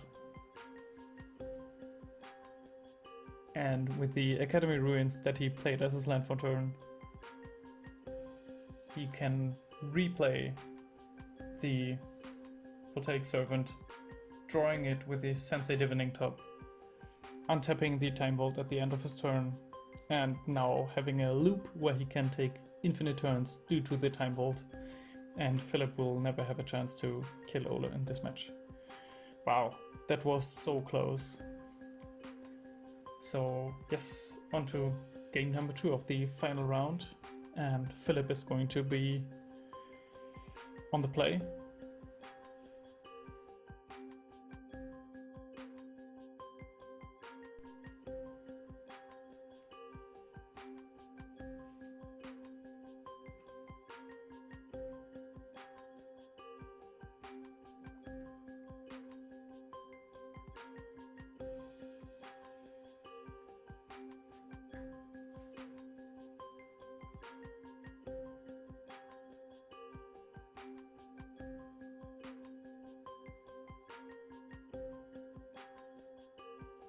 Philip is not going to keep his 7, so he takes a mulligan. Ole is going to start with his 7.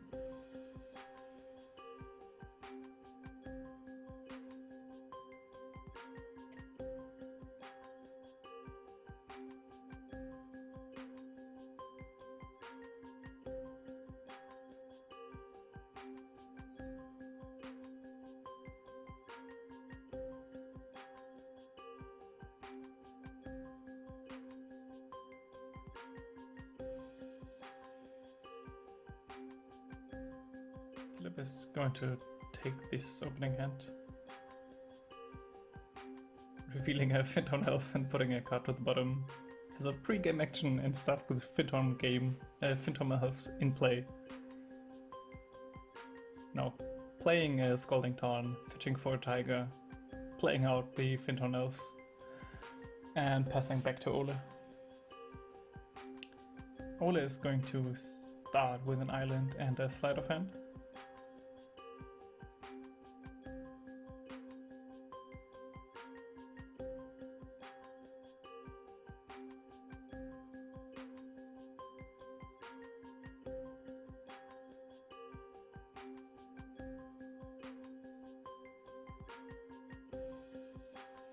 Ole is putting one card to the bottom. I think it was a disallow. And passing back to Philip.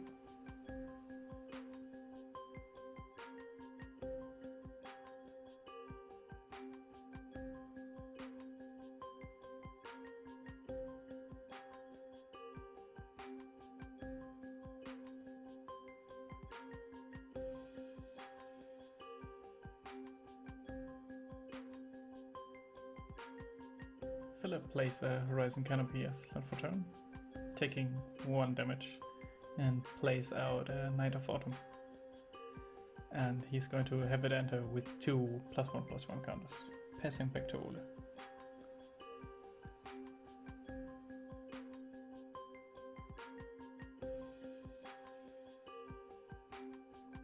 Ole playing a Plains for turn, casting a Manifold Key. That's another combo piece with the Time Vault. Philip draws for turn. He's then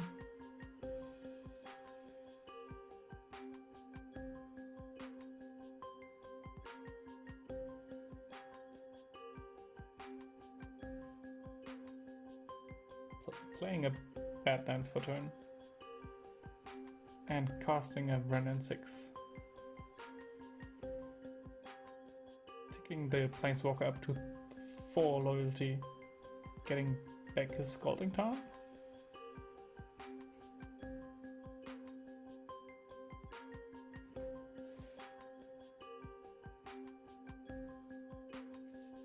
Yes, digging up the Planeswalker, grabbing his Scalding Tarn.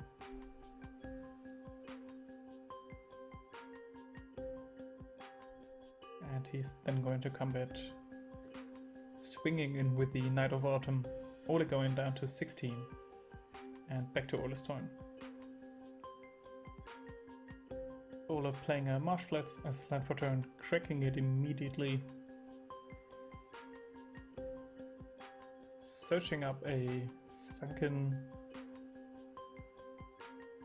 hollow, which will enter untapped because he has 2 basic lands.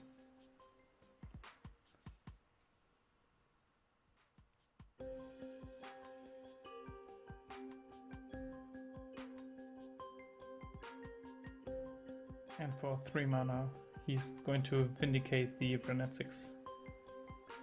He's then passing back to Philip. At the end of Philip's turn, he's going to crack the Horizon Canopy to draw another card. And then Philip untaps.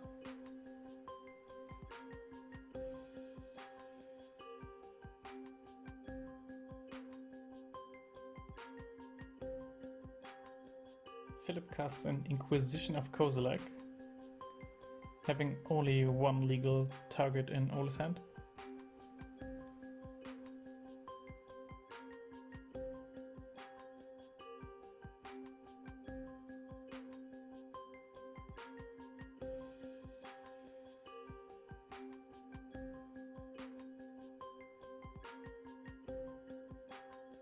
Philip is then going to cast a Birds of Paradise, swing in with the Knight of Autumn and the Phantom Elves, bringing Ole down to 10. Passing back to Ole.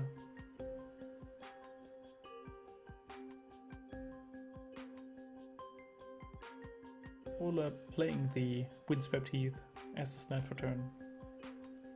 Philip draws.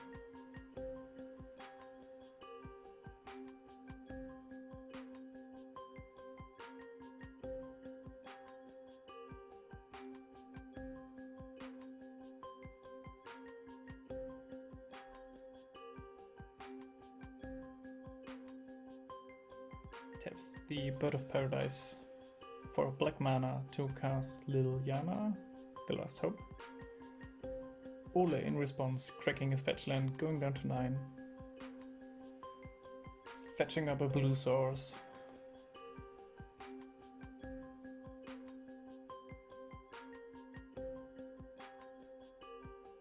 Which will be a Prairie Streams. And then he will probably cast the Cryptic Command from his hand.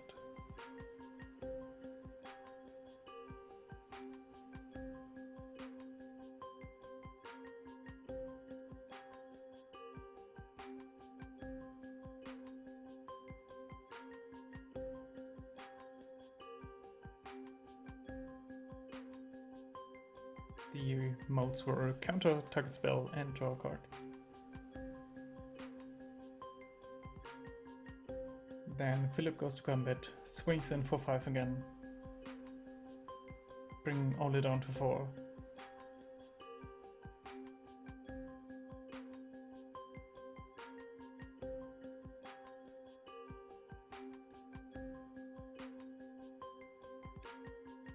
He cycles a miscalculation and scoops it up. So now Philip back in the game. Both players won 1 round. They don't have much time left on the clock. Our rounds are limited to 50 minutes per match with an additional 5 extra turns. So we will see if they can make it happen that one of them wins, or if this game might end up as a draw. All is on the play, and the Time Vault deck being able to have explosive starts with fast mana like Mana Vault, and being able to win basically out of nowhere, they might make it through the match. Also, Philip's 4-color blood deck is super aggressive. So yes, let's see. Ole starts with an Underground Sea, follows it up with a Portent.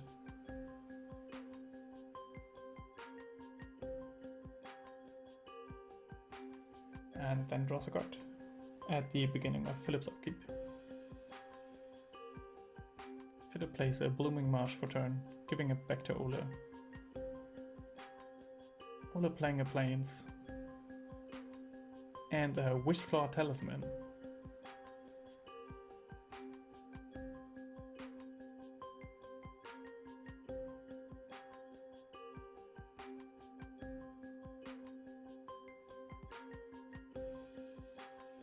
Philip casts a Sylvan Carry at it and passes the turn back to Ole.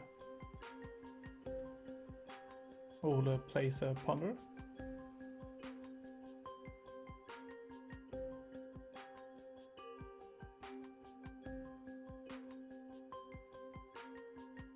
Drawing a card. Playing a Glacial Fortress as his land for turn. Running out a Manifold Key.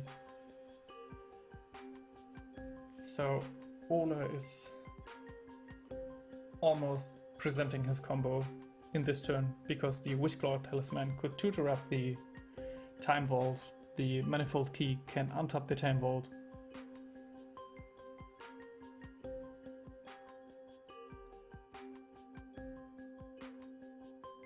Philip casts an Inquisition.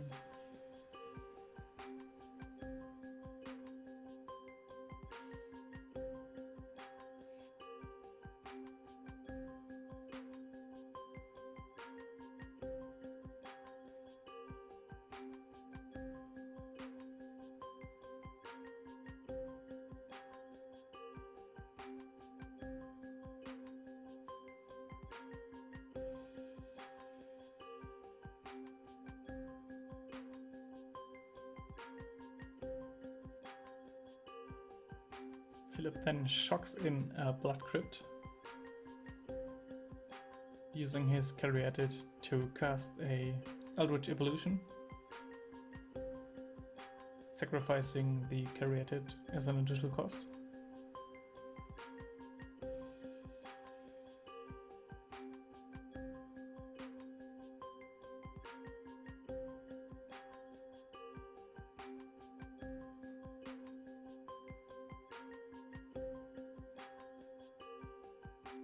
And he tutors up a Knight of Autumn,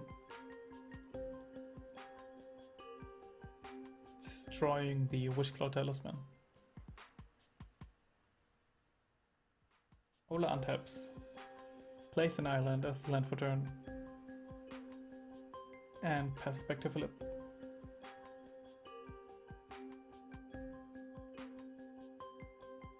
Philip untaps, draws,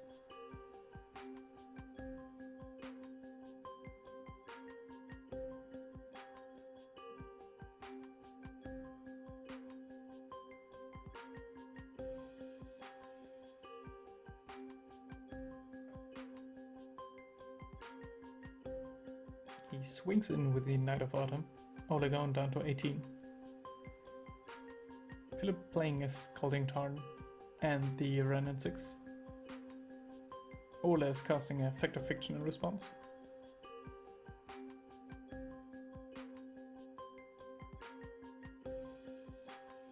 Revealing a Supreme Verdict, a Nimble Obstructionist, Force of Negation, Misty Rainforest, and a Fatal Push.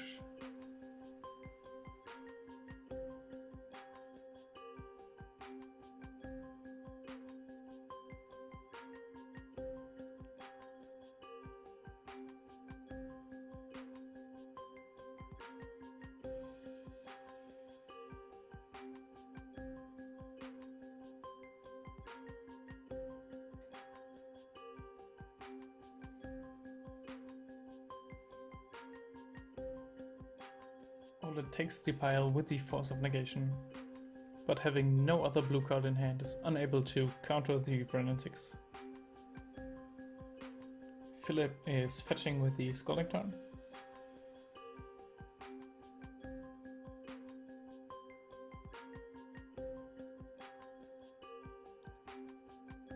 Playing out a Tiger.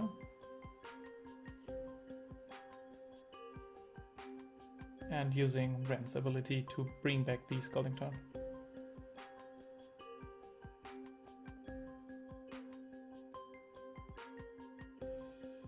Now the extra turns have started because the round has ended.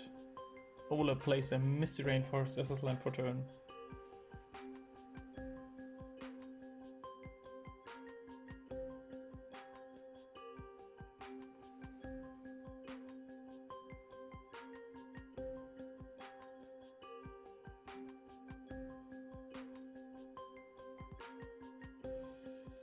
Now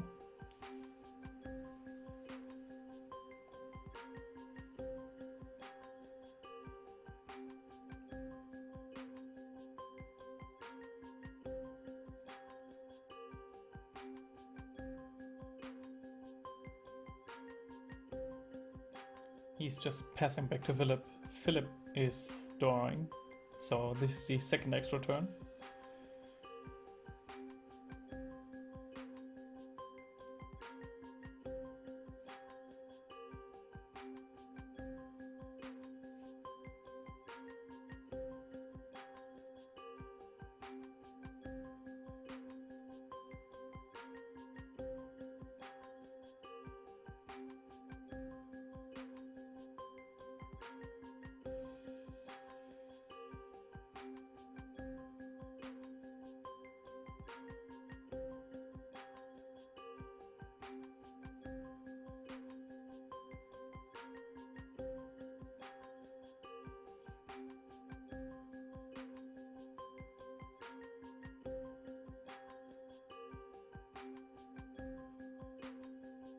Philip is casting a Mox Emerald.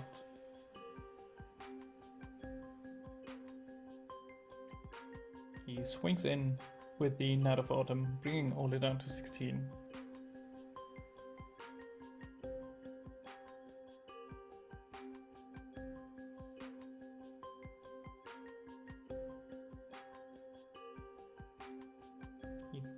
down Renin 6 and shoots Ole's face for one.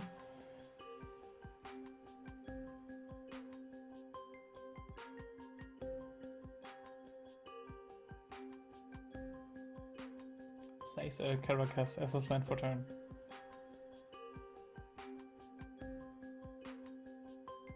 Taps for 4 mana.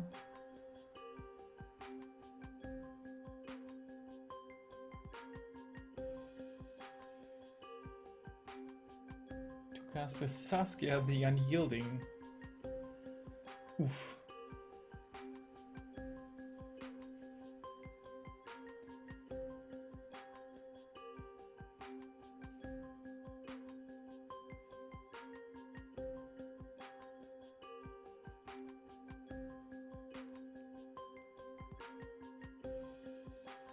Ole is trying to cast a Path to Exile on it, but Philip tries to bounce it with his own Caracas.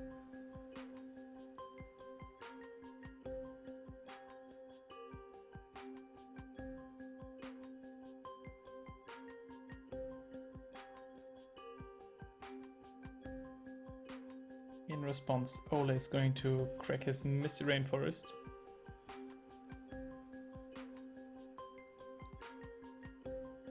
Going down to 14.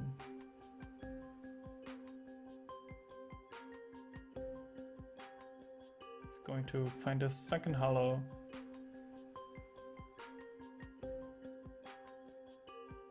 And uses his Underground Sea to cast a Fatal Push, killing the Saskia the Unyielding in response due to the Revolt, before Caracas can bounce it back to Philip's hand.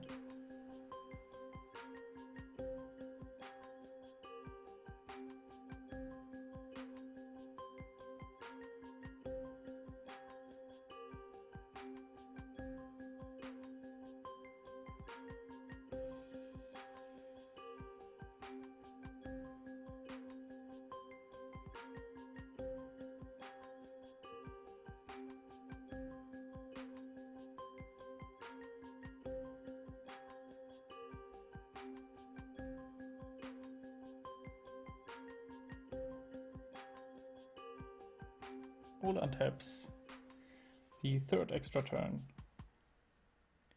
and he draws a Voltaic Servant, so another combo piece.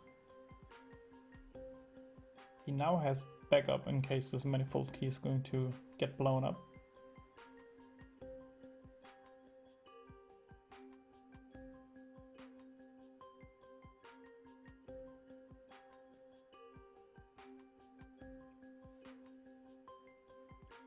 And he casts an Anguished Unmaking, targeting the Renin 6, losing 3 life, exiling the Planeswalker, and then runs out the Voltaic Servant.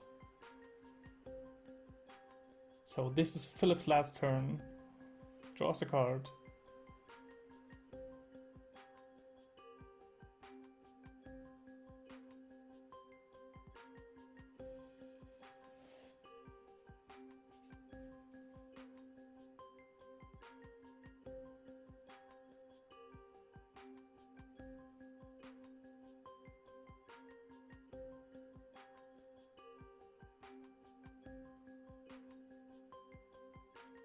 Plays out a Birthing Pod, losing 2 life to pay for the Refraction mana.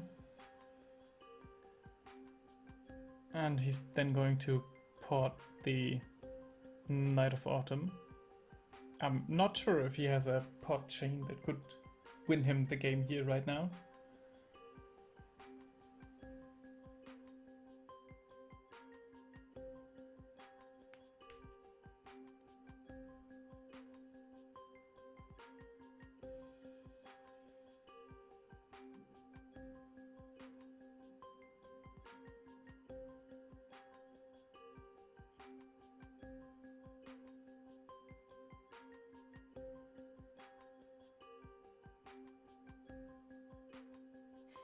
Philip takes a Questing Beast.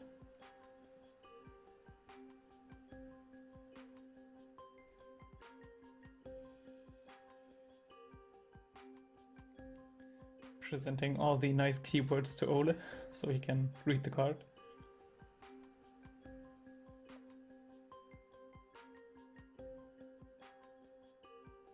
And then he attacks Ole. Ole declares no blockers, playing a land for turn, and not finding the combo. This game ends as a draw. So Philip B, with his Planeswalker Esper deck, won the tournament. I hope you had as much fun watching these gameplays as we had playing them. If you have any questions or any commentary, just drop us a message, tag us on Facebook, and let us know what you think down in the comments. Thank you so much.